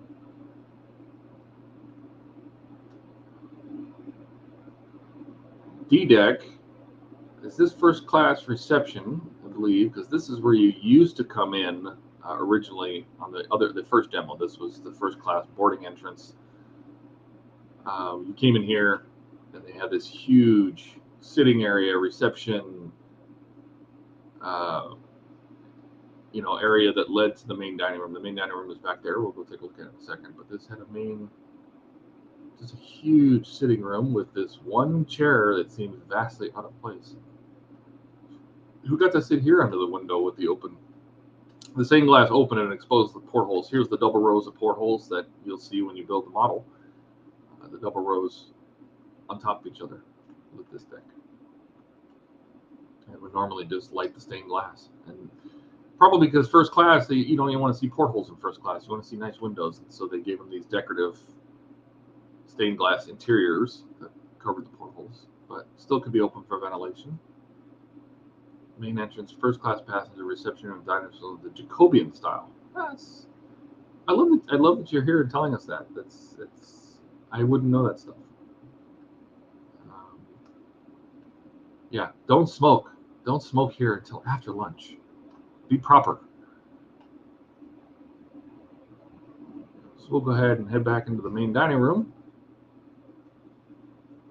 This is the big one, not the rich dining room. This is just normal first class dining room. And it is quite big.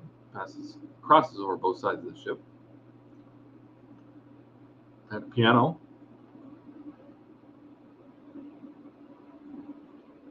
Should we see what's on the menu today? I can crouch. Let me get a second. Crouch here. Pretend we're sitting here. Crouch. We'll look at the menu today. Let's see. For lunch is consommé fermier, cocky leaky. Ooh. Fillets of brill. What is that? Argentine eggs, chicken, Maryland chicken, corned beef, vegetable dumplings, mutton chops, mashed, fried, and baked jacket potatoes, custard pudding. The buffet is salmon mayonnaise. Potted shrimps. Woo! Look at all this good stuff. Veal and ham pie, corned ox tongue. Whew. 7, 8 different kinds of cheeses. Oh, brutal. Brutal. Where's my cheeseburger? This is a different time, my friend.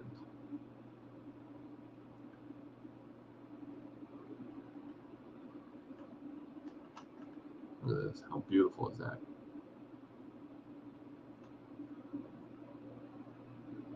Now, this door would go back to the galleys. We cannot go through that door. They have not modeled the galleys, the big ones, the big galleys.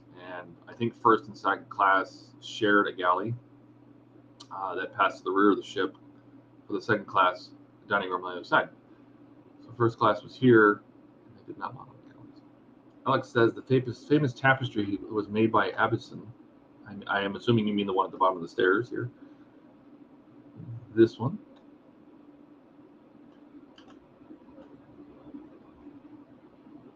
Very pretty. Got some dogs. Very pretty.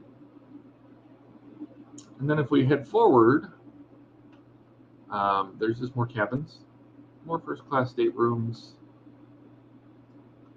There's probably 1 or 2 of these that are open. But what is interesting is that we're going to go down these stairs, which are only on this side of the ship. And I'll poke my head up here. I don't think there's any more cabins that are open. This was just more first class cabins. And if we poke our head down here, down these stairs, look in this hallway, there's a couple things to see here. There's more cabins. More cabins. So going down the stairs, going down to that. In the previous demo, this gate was closed. You couldn't go through there. But we go down here. Keep going down. This was the only way to get down here. If we keep going down, there's a squash court. We would kind of, I guess, be racquetball today. People still say play squash, but this was in the previous demo. It did have a squash court, so it was enclosed, and the vent goes. You can just see that they actually modeled the vent all the way up to the top, the squash court vent. But yeah, squash court. Bang a ball around. Go back up these stairs. And they had a viewing area where you could sit and watch people play.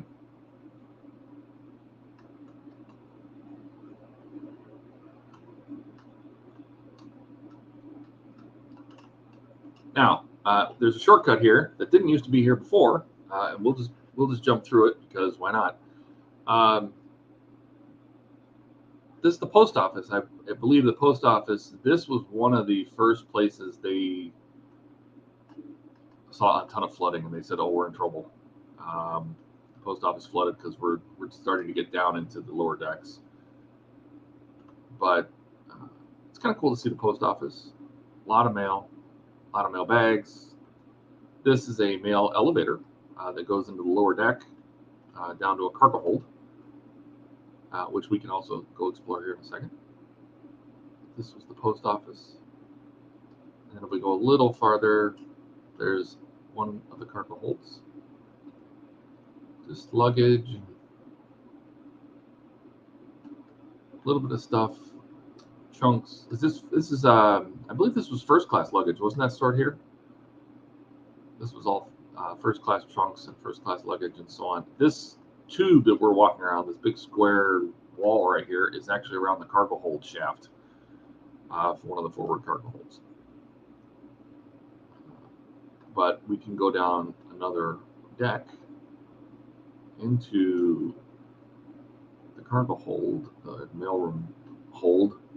Just imagine this flooding with water, being terrifying. There's that elevator. I think we can sneak back there. Machinery for that elevator to carry mail up and down to the mailroom. People sorting, because this is the outside hull of the ship right here. So, and maybe Alex will know, is this the level at where the iceberg pierced the hull? Did it cut right through here and into the boiler rooms that are behind us? I think, if I remember correctly, there was a way. I think, can you go down another deck, or is it from the other side? We can go down even one more. But this is the mail sorting room. It's tons and bags and bags and bags of mail.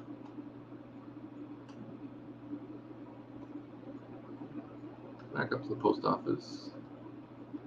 We'll go ahead and go. I don't know why, but I find this area. Oh, no, this. You're not wrong, my friend. Being down here just gives me the haunted. Because every time you've ever played a video game and it's haunted, this is what it looks like. It's just old and creepy and stuff. So we're going down and further down into the forward cargo hold. And again, this looks like it's all first class luggage. And I don't think we can walk around the other side and get all the way down into like the main cargo hold. No, this is all just first class luggage. Okay.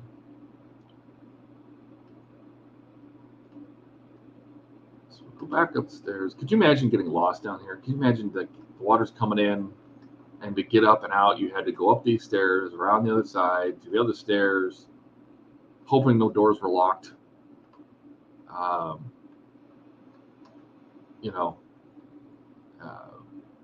It'd be terrifying to me to think about that.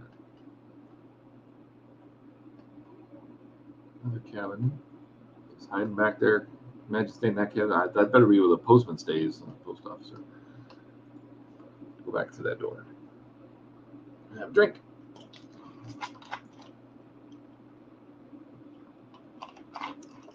Don't even tell me that's freaking terrifying. One of the things that this project will do is it will simulate the sinking. So you'll be able to be on the ship while it's sinking in real time. As terrifying as that would may be, imagine getting trapped and you have to swim and hold your breath. Could you imagine that? I cannot. We're gonna go back up to the deck we were on. I don't want to jump around too much. So that's basically what we saw here. We can go over. So there's that staircase. We can go to the other side, but it's just more cabins.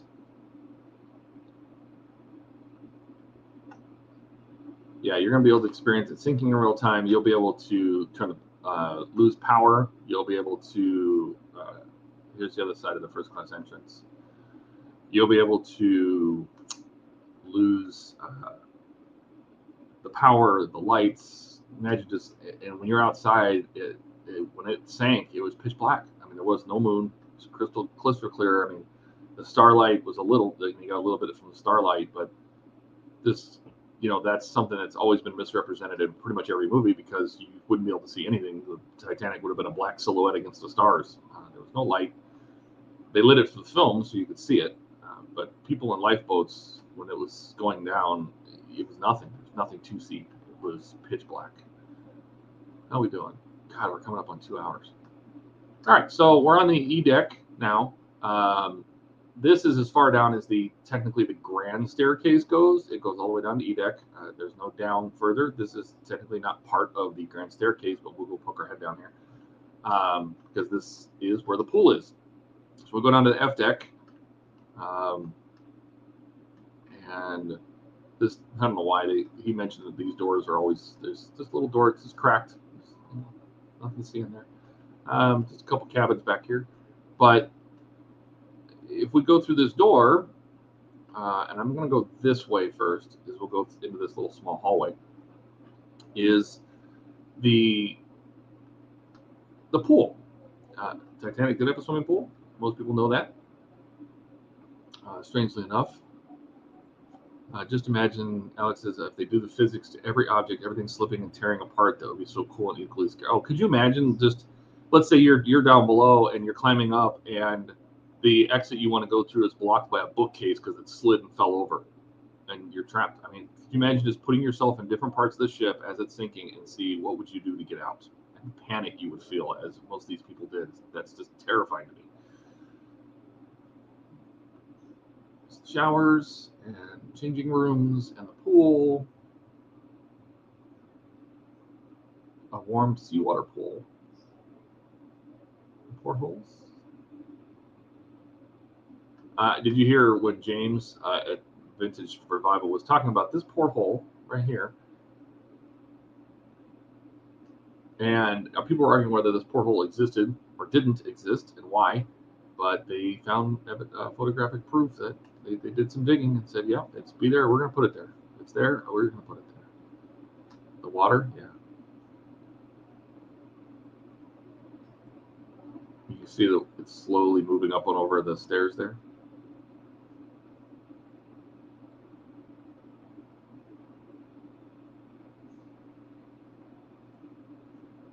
Now I'm running this not even on ultra high. I am on high. I did not run this on. It originally loaded on ultra high. I do have a 3090 card, but it's because I'm streaming. I turned it down so it will be a little smoother. I hope it's smooth enough and it's actually showing you what I'm seeing, but you just never know. This is the back of the Turkish baths. So you would come in here and maybe get a massage or. Archibald Gracie IV documented him gone in the pool.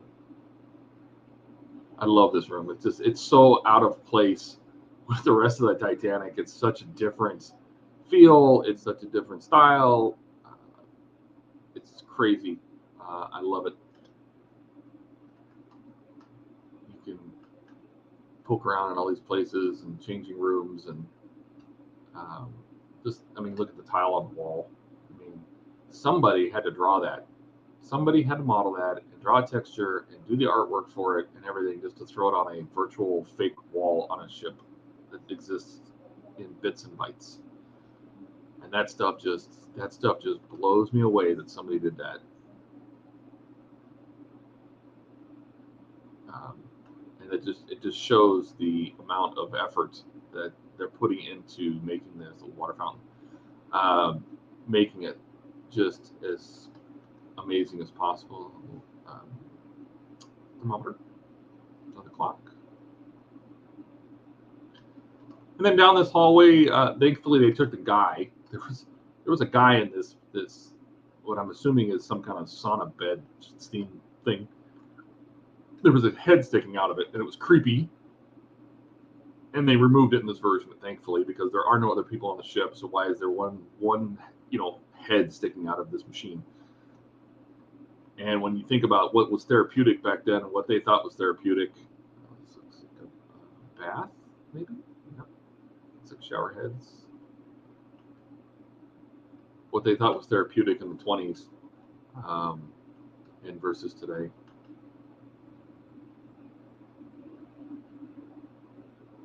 But the Turkish baths are just such a cool part of the ship. It's like stepping into a totally different place. Just a couple of rooms back here. I think this was the saunas, actually. This was the saunas, weren't they? There was a hot sauna and a cold, or a wet sauna, a dry sauna and a wet sauna, I believe. So it's like a sauna and a steam room. Just So very, very, very cool to see these parts of the ship. And for somebody that's, you know, new to Titanic and being able to explore it in this way, it's just so great that they did this. Electric bath, basically electricity runs to that compartment anytime they thought electricity was healthy. Ouch! No, thank you. It sounds like a death cocoon. I'm not interested.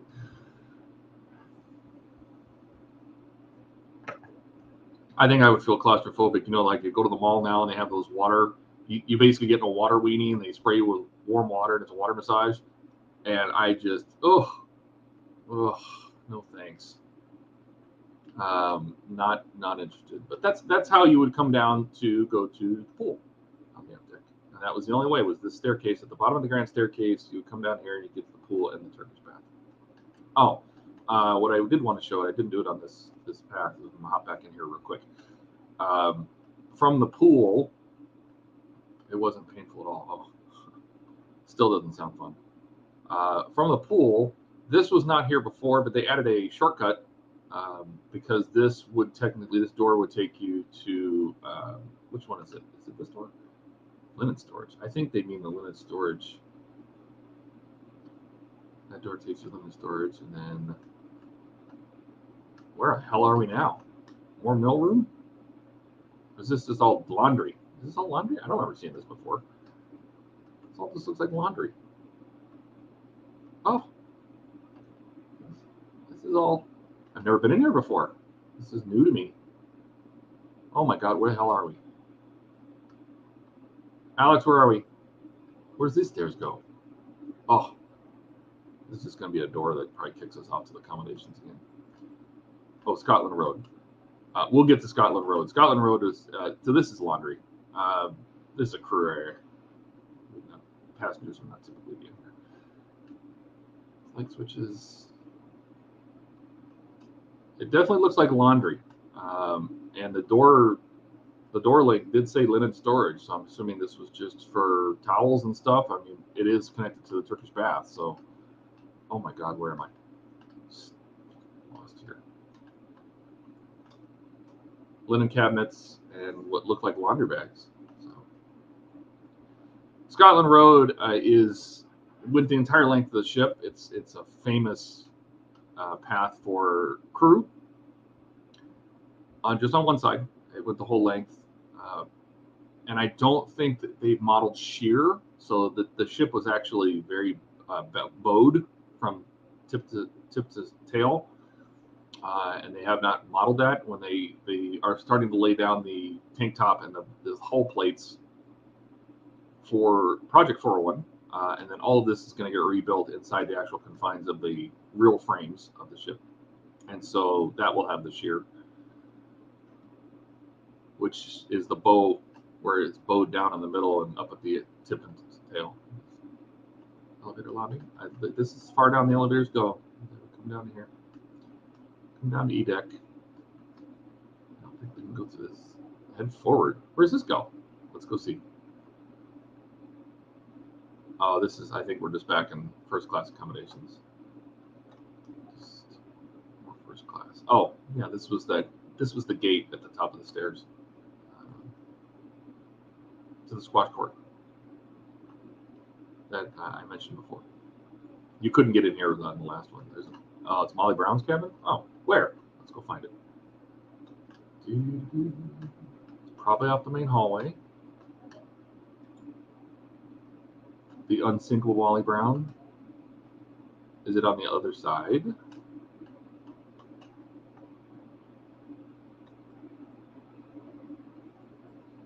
I passed it. Oh. It's not through a door you have to open, is it? Not in there.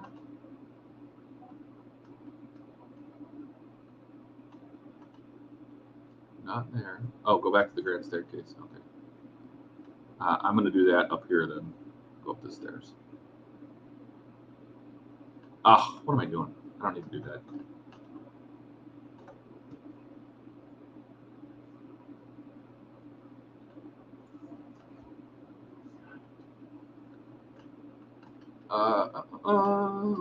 There it is. Isn't this it? Was this her cabin?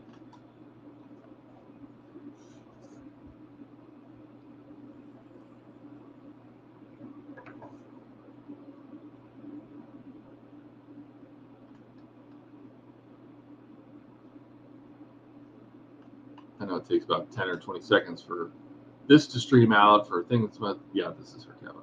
So the unsinkable Molly Brown.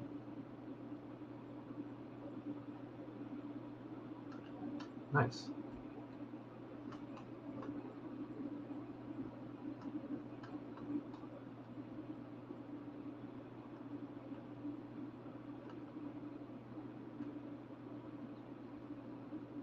I am going to hit to Scotland Road now. So we'll work our way back. Well, should we go to Scotland Road or should we do third class real quick? I just feel like we're going to, this will be the best way to get us from one place to another because this thing just stretches the whole ship.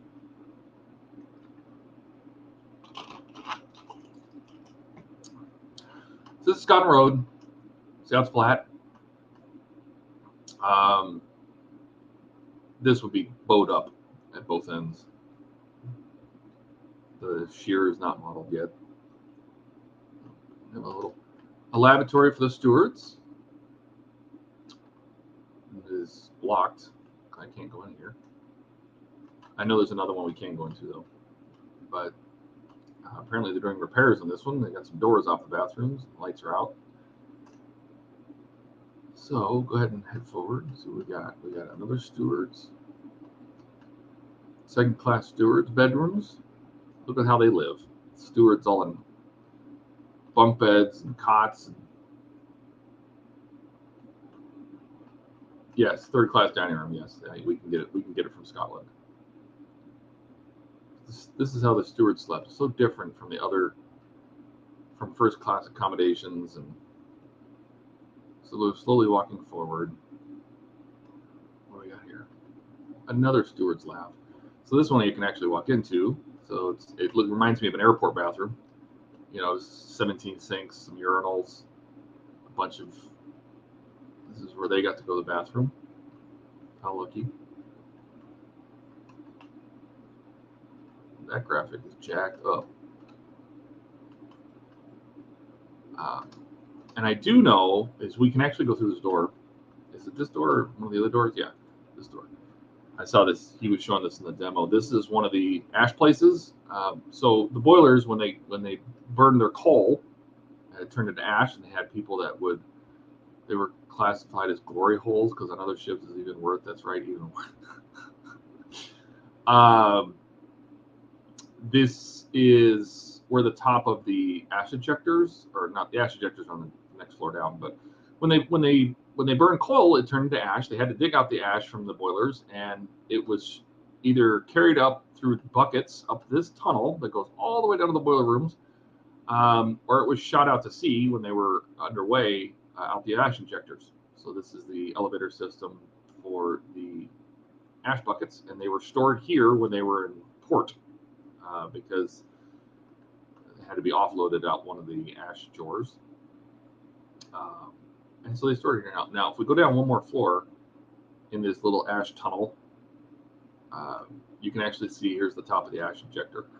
And so this was a pneumatic system that would eject ash overboard when they were underway because, you know, hey, screw the environment.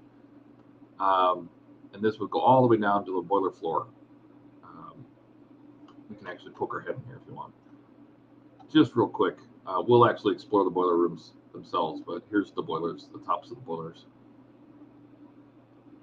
It's one of the 6 boiler rooms. But this was the path for the ash ejectors to shoot the goodies right out the top and out the side of the ship.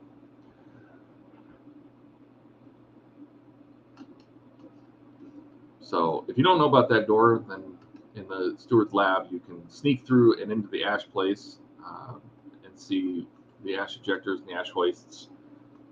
We can pop our head back in there. We will make our way over to the boiler rooms and the engine room, which was quickly modeled. It's there, but it is not perfect yet. They just threw it together.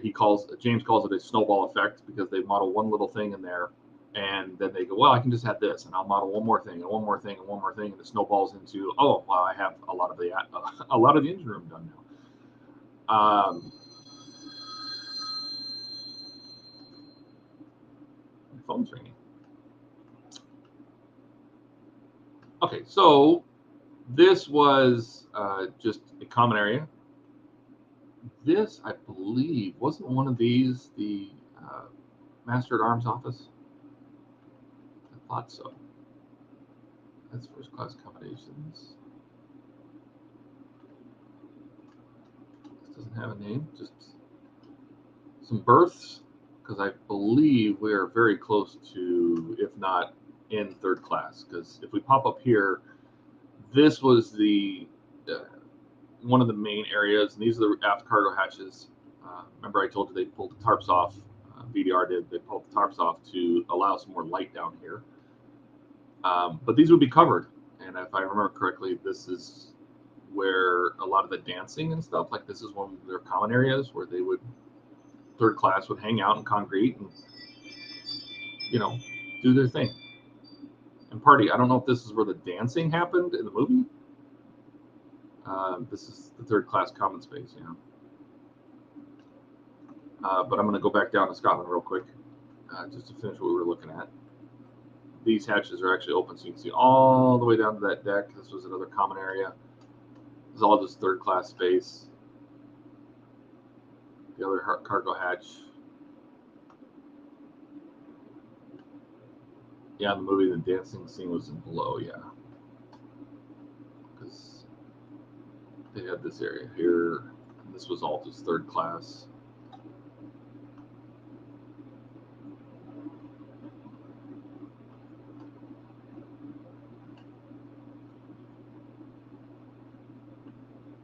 Third class entrance. Oh, boring. Not super exciting. You just come in and that's all you get. We'll go down one more. We'll go down another deck here. Just peek around. We're at the back of the ship now, and a lot of the third class. This is all just third class around here.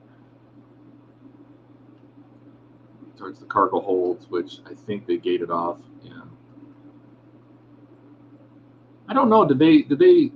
I don't think in the forward cargo holds they actually modeled the Renault, the car. If they had it, I know they had cargo holds, but I don't remember seeing the car. But I could be wrong. So this was just down in third class. Third class cabins. I know some of these are open, and you can see the third class was just abysmally tiny and cramped, brutal.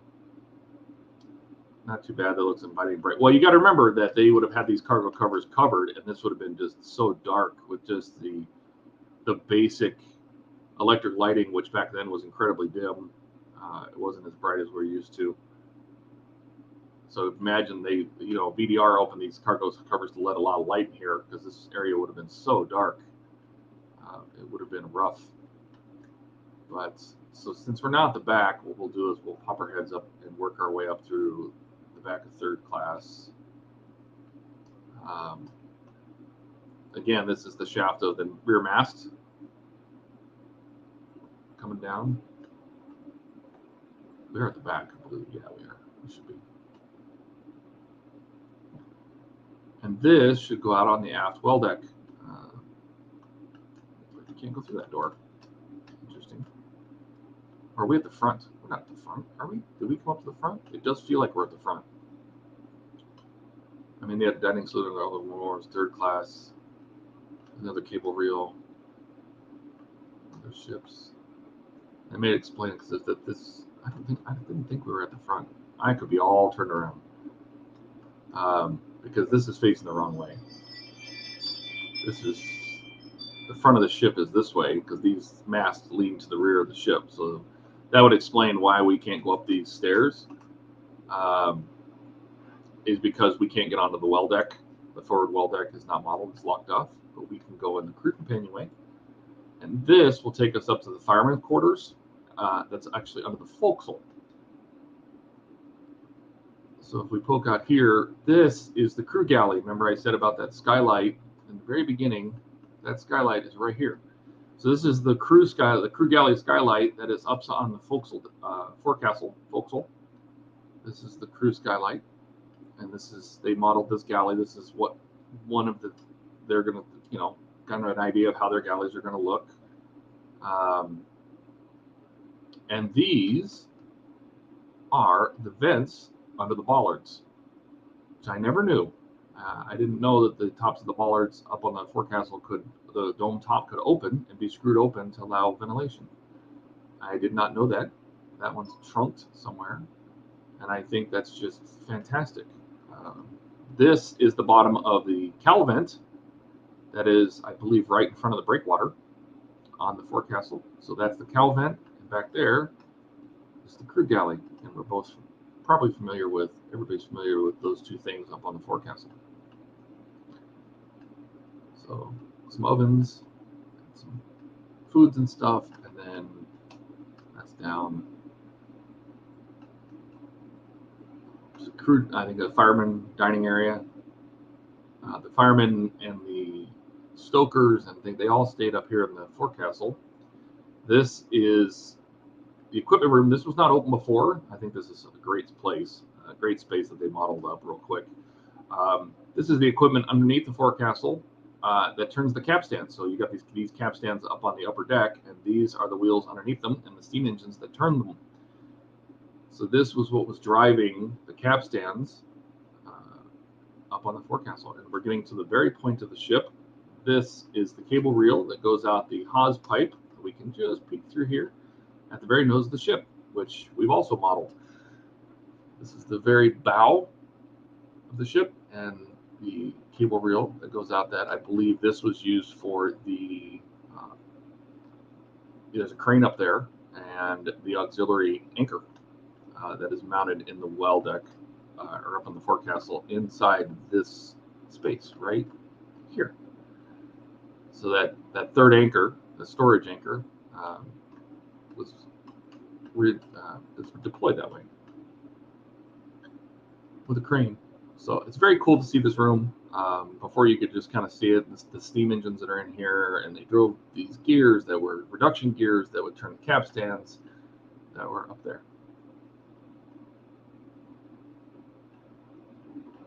Little equipment room here.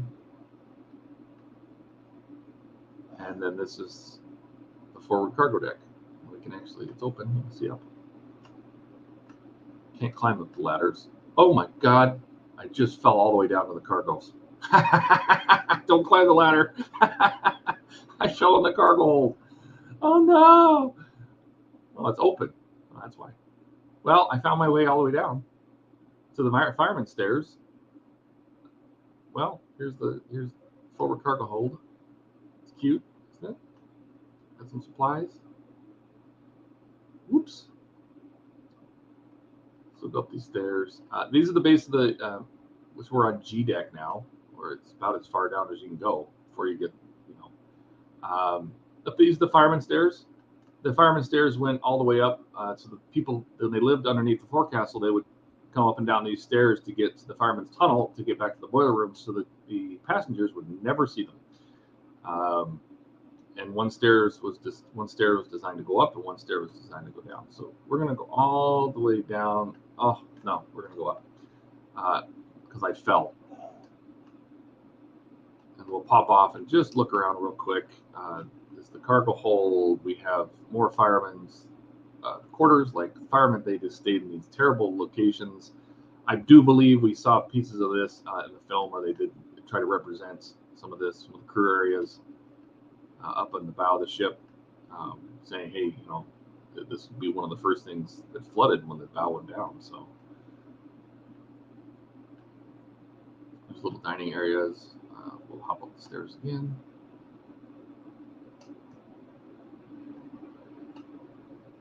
More crew areas. Very angled walls here. Go around the crew, the cargo hatch. See what's up here. Just more crew area. Just tons of crew spaces, right? I mean, that's all you get. I mean, where do you put your stuff? I guess here's the table you can sit at. I mean, it's just, the crew was cramped. These guys were, the sunbeams. Look at that. Very cramped. You know, they you thought third class was bad. You know, pretty brutal.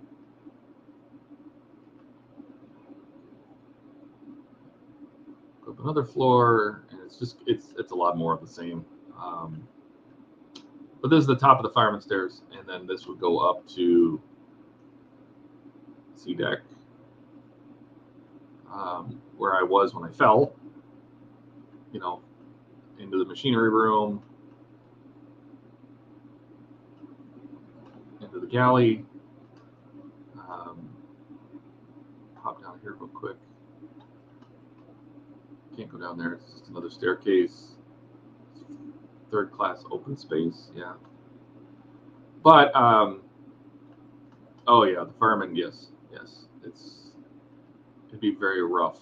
So this says to first class promenade. This door would actually open onto the well deck, but since they haven't modeled the well deck, they just skip it, and this is just basically a shortcut.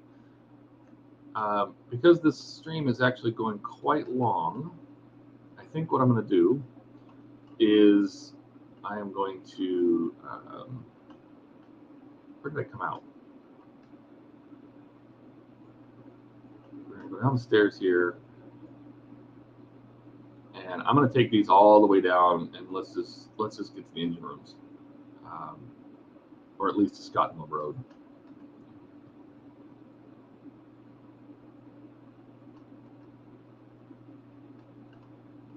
Because I don't want to be at this for too long. So we're down here. I should be able to pop out one of these doors. Maybe I might have to go back up. Let me go back to T deck.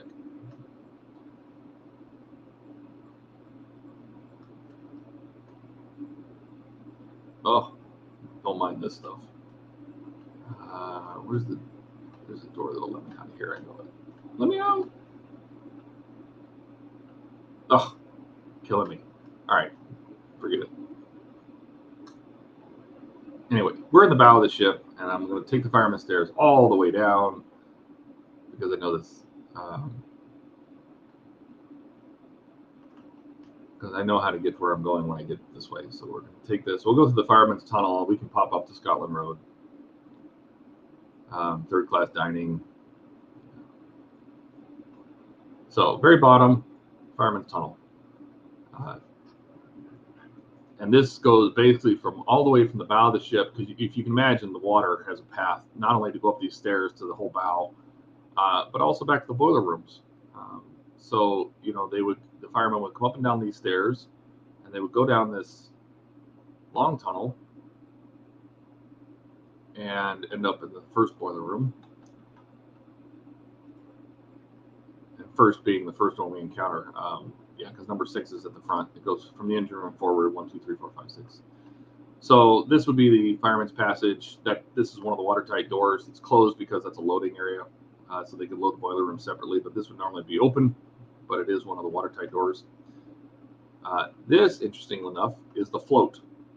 This is the float mechanism. If water raises that float, it gets down into the floor, it would have raised this mechanism, which would have dropped the door automatically.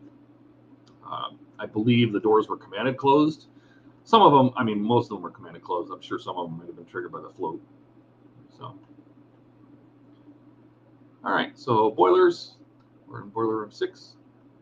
Big double-ended triple furnace boilers. We got some coal burning in there. And the stairs going up. We can look into, I believe we can go inside here. Maybe it's not this one. You can see you can go into the ash places or into the coal bunkers. I might have to crouch to get around here. But the coal bunkers between the boiler rooms, you can also explore them. I can't climb that ladder, but I think he said there's a way you can climb one of the ash piles or one of the coal piles and get up into the top of the bunkers because they were connected around. So here's the the very beginning of the boiler rooms, and if you get lost, you can always look up here. It says fire furnace number 2. It's telling you which furnace is to fire. There's 3 in each end. The slow stop half full. How much steam do we want? The indicators. Is it this coal bunker? Nope. Nope. Now we can go between the boilers. Should I go up on top just to look? Up on top of the boilers. Go up to the top of the boilers. I know they modeled the ducts. They modeled some of the relief valves and the fiddlies. So you can look up on. I think you can even one of these. You can climb up on top of between the boilers. You can look down between the boilers. A little bit of steam here. Seen the movie where the man barely escapes and has his feet stuck in the watertight doors. Oh yeah, I agree. I agree. So with these fiddlies, if we keep climbing up, and so now we're in the ducting that literally. So see this pipe? That's the steam pipe that goes up the back of the funnel. This was the main relief valve. So when the boiler's overpressured, that's the steam would go up that pipe and it went right up the side of the funnels. There was one in each boiler room. This big, huge pipe. This was what's making all the noise. And then the funnel casings went up, and you can continue to go up. I mean, you can walk around the other side if you want to. Looking down in the boiler rooms, but you can continue to go up and follow the fiddly. And I believe this will kick us out into Scotland Road. Yeah, there's Scotland Road. So. This is the fiddly grates. If you're building a model of the Titanic and you saw those rectangular grates on the deck, forward and aft of the funnels, that's those grates way up there. These were the fiddlies. They were the companion, or basically the passageways that you could navigate, the crew could navigate to get. That's the fiddly grates up there. You can't climb ladders. So a little door here. Goes into the funnel casing. So this was the actual exhaust pipe for the boilers, and I carried that up to the funnels. And then this is the backside of the fiddly grate with that steam pipe. There's that big overpressure pipe going right up the back, and you can see it coming out you can see it right there in the center of the screen, stuck to the back of the funnel. So that was that vent pipe. It goes all the way down to the boilers.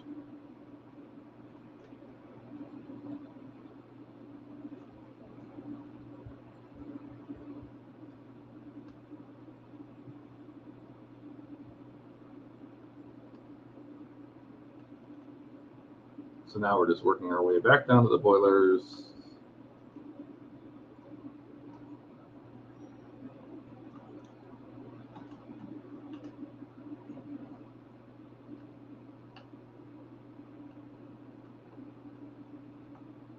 Down here, so go down all the way down. So here is that ladder up to the ash place that we found before that was outside the second-class steward's lavatory, and that's the ash ejector tube. This big tube, diagonal tube here. If we go down, you can actually see the ash ejector. It literally sat below the floor, and they would dump ash into that, and then pull a lever, and it would blow all that stuff right up that tube and out the side of the ship. It would just yank that, and the ejector would use steam, and it would just blast all that ash out of this bucket and up this tube and out the side of the ship. So more boilers. All these dampers are all closed. But we can keep working our way back. And all of the other boiler rooms, is this blocked? It's not blocked. I should be able to go back there. Maybe it's the other side. No, one of them I can get through.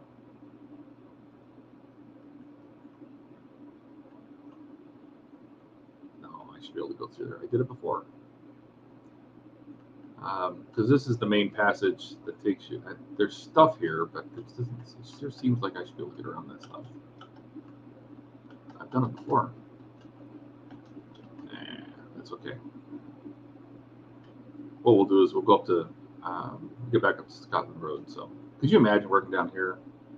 You're working down here, and there's water pouring in through buckled plates on the side of the ship right here, and just, it's all bad.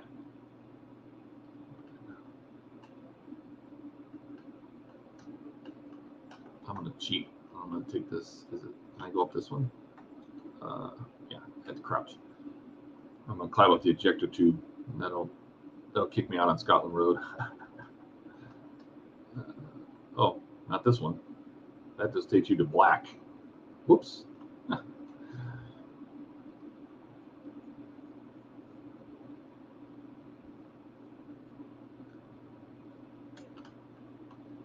try this one. Duck. Go up these stairs. Climb up on the fiddly. Go up the encasement. Climb. Here we go. Scotland Road.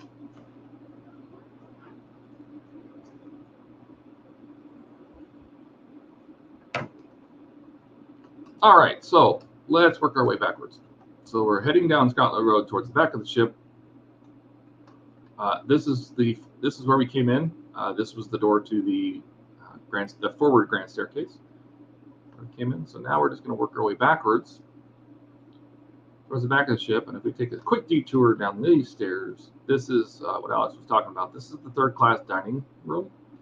This is how they ate. Steerage. This was their dining room. You know, it's not terrible. I mean, it's still nice. It's still, you know, it was still like Titanic, but it was, exposed rivets and walls, and they probably still ate pretty good. It just wasn't as nicely designed, decorated. They still did pretty good.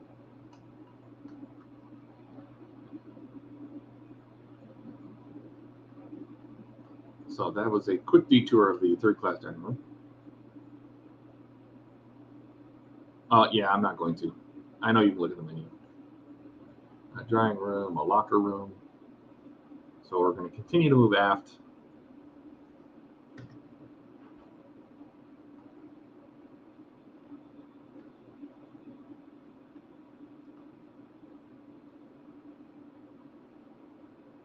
Are we moving aft, or am I going forward now? No, this is aft. Because this door wasn't even open. You couldn't even look through this door. It's because there was no engine room before. But now there is. And this is the engine tops. So these are the tops of the cylinders, the low pressure, the high pressure, the intermediate, the high pressure, and the low pressure. It didn't even exist before. I'm so glad that they added it. And it kind of sort of confirms some of the colors I'm using when I'm painting my Titanic, having the columns be the light mast. They did animate the engine, so it is running. We'll get down there. So it's very cool to see the big, huge, low pressure pipe right there in the center of the screen going back towards the crossover valves in the main turbine, the central turbine, and the feed lines. Let me see if I can go to the other side and see it a little better. The main steam lines coming from the boilers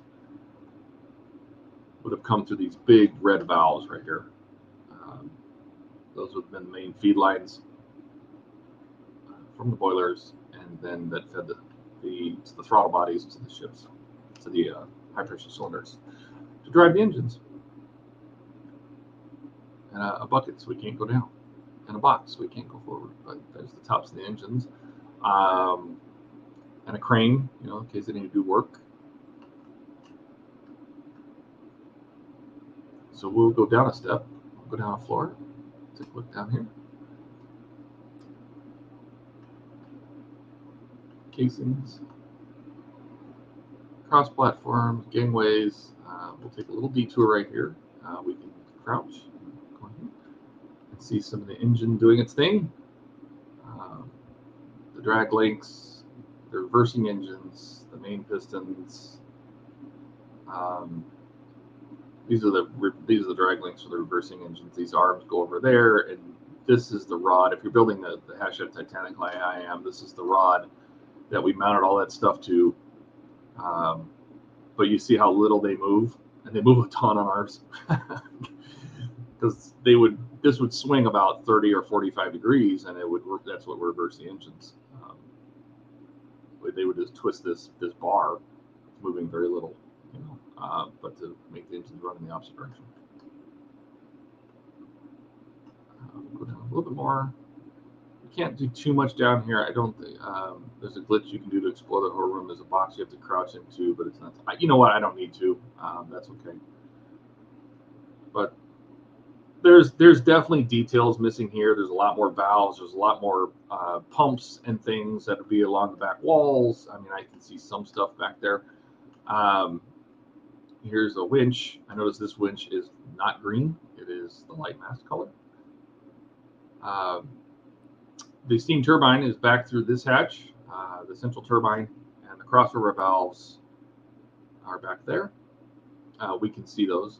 You can see the vents, the exhausts. That's the low pressure exhaust from each engine, the huge pipes that would go back into the crossover valves. We can see those as well. They did model those real quick. But they'll do more work. But for what it is, and being able to look up the engineer's passage, this goes up to the 8-paneled skylight on the roof that has the 8 panels with double holes that you can open or close on some models. A lot of people will 3D print it and so on. This is that ventilation duct that goes up there to let a lot of the heat out. The engine telegraphs from the bridge. The telephones to the bridge, and probably other areas. But I'm just so glad that this was not in the last demo. It's so cool to see the engines. This is the reversing engine. And on the other side, eventually, I think there's a walkway we can kind of cross over. Is it this one? There's pumps and return pumps and condensation water pumps and all sorts of stuff that will be lining the walls out there. You can kind of see a bunch of it. It's probably not super detailed because I think he just threw this stuff together to have something here. But I mean, for another snowball room, he did a phenomenal job to get a lot of the engines put together. If we go back up and hop back out on Scotland Road, if we go back one more door, back here, we can actually spy into the central turbine room. So this is the crossover valves. I think we can go down there. So the exhaust from the engines would pass through these crossover valves. There's 2 huge crossover valves that were driven by steam engines, and they would either send exhaust straight into the condensers, which is blocked because I can't go any further back, but there's one condenser. The main turbine is right here, and then the other condenser is back there. I'm not sure if they were supposed to be white or not. I'm conflicted on the color because I painted mine a dark gray. I don't know if they actually should be white. But anyway, so it's either going to divert the exhaust of the engines straight into the condensers if they don't need the center turbine, or there's a valve. You can kind of see the pipe right here that would divert the energy into the central turbine, which only ran in the forward direction. So if they were reversing, they would definitely use these condensers directly, or else it would go through the center turbines and up into the condensers, condense back into water, and then the pumps we saw would send them back to the boilers, reuse the water. If you look really carefully down here, you can see the thrust blocks.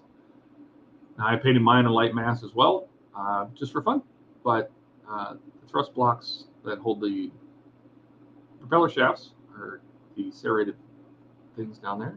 Thrust blocks. There should be one on the other side too. I don't know if we can see it. Just see the tip of it. It's hiding right back there. That's the thrust block. Used to keep the forward motion of the propellers sent to the ship and not to the engines. Looks like an engineer's cage. But that's the engine room, and I think if we keep going aft, we're just going to end up at the cargo spaces. yeah, just the back end of Scotland Road. Well, I kind of think I saw everything I wanted to see, as well as famous VDR potato rooms. Some staircases. They like to hide bags of potatoes all over the ship. But if there's nothing that anybody else needs to see, I think that was going to be it for me. We can finish on. I'll go poke my head in the engine room again. Oh, engineers dining room. Right here.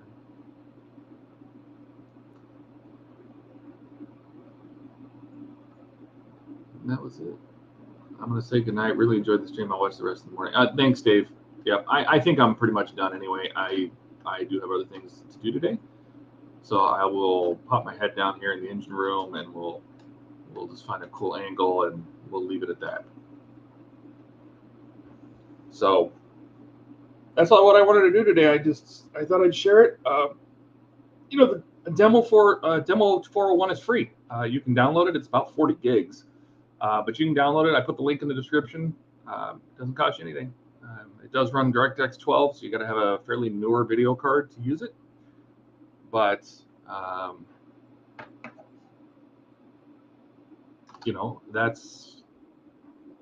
that's it for me. That's all I wanted to do. So I appreciate everybody coming. Like, subscribe if you want. I don't do a lot of videos or live streams myself, but this was a special one for me, so it was important. So I appreciate it. Yeah, nice hanging with y'all. Thanks, Alex. I appreciate you coming. It was you provided a lot of good info. I loved it. It was fantastic. I appreciate it. All right, guys, that's it for me. Have a good one.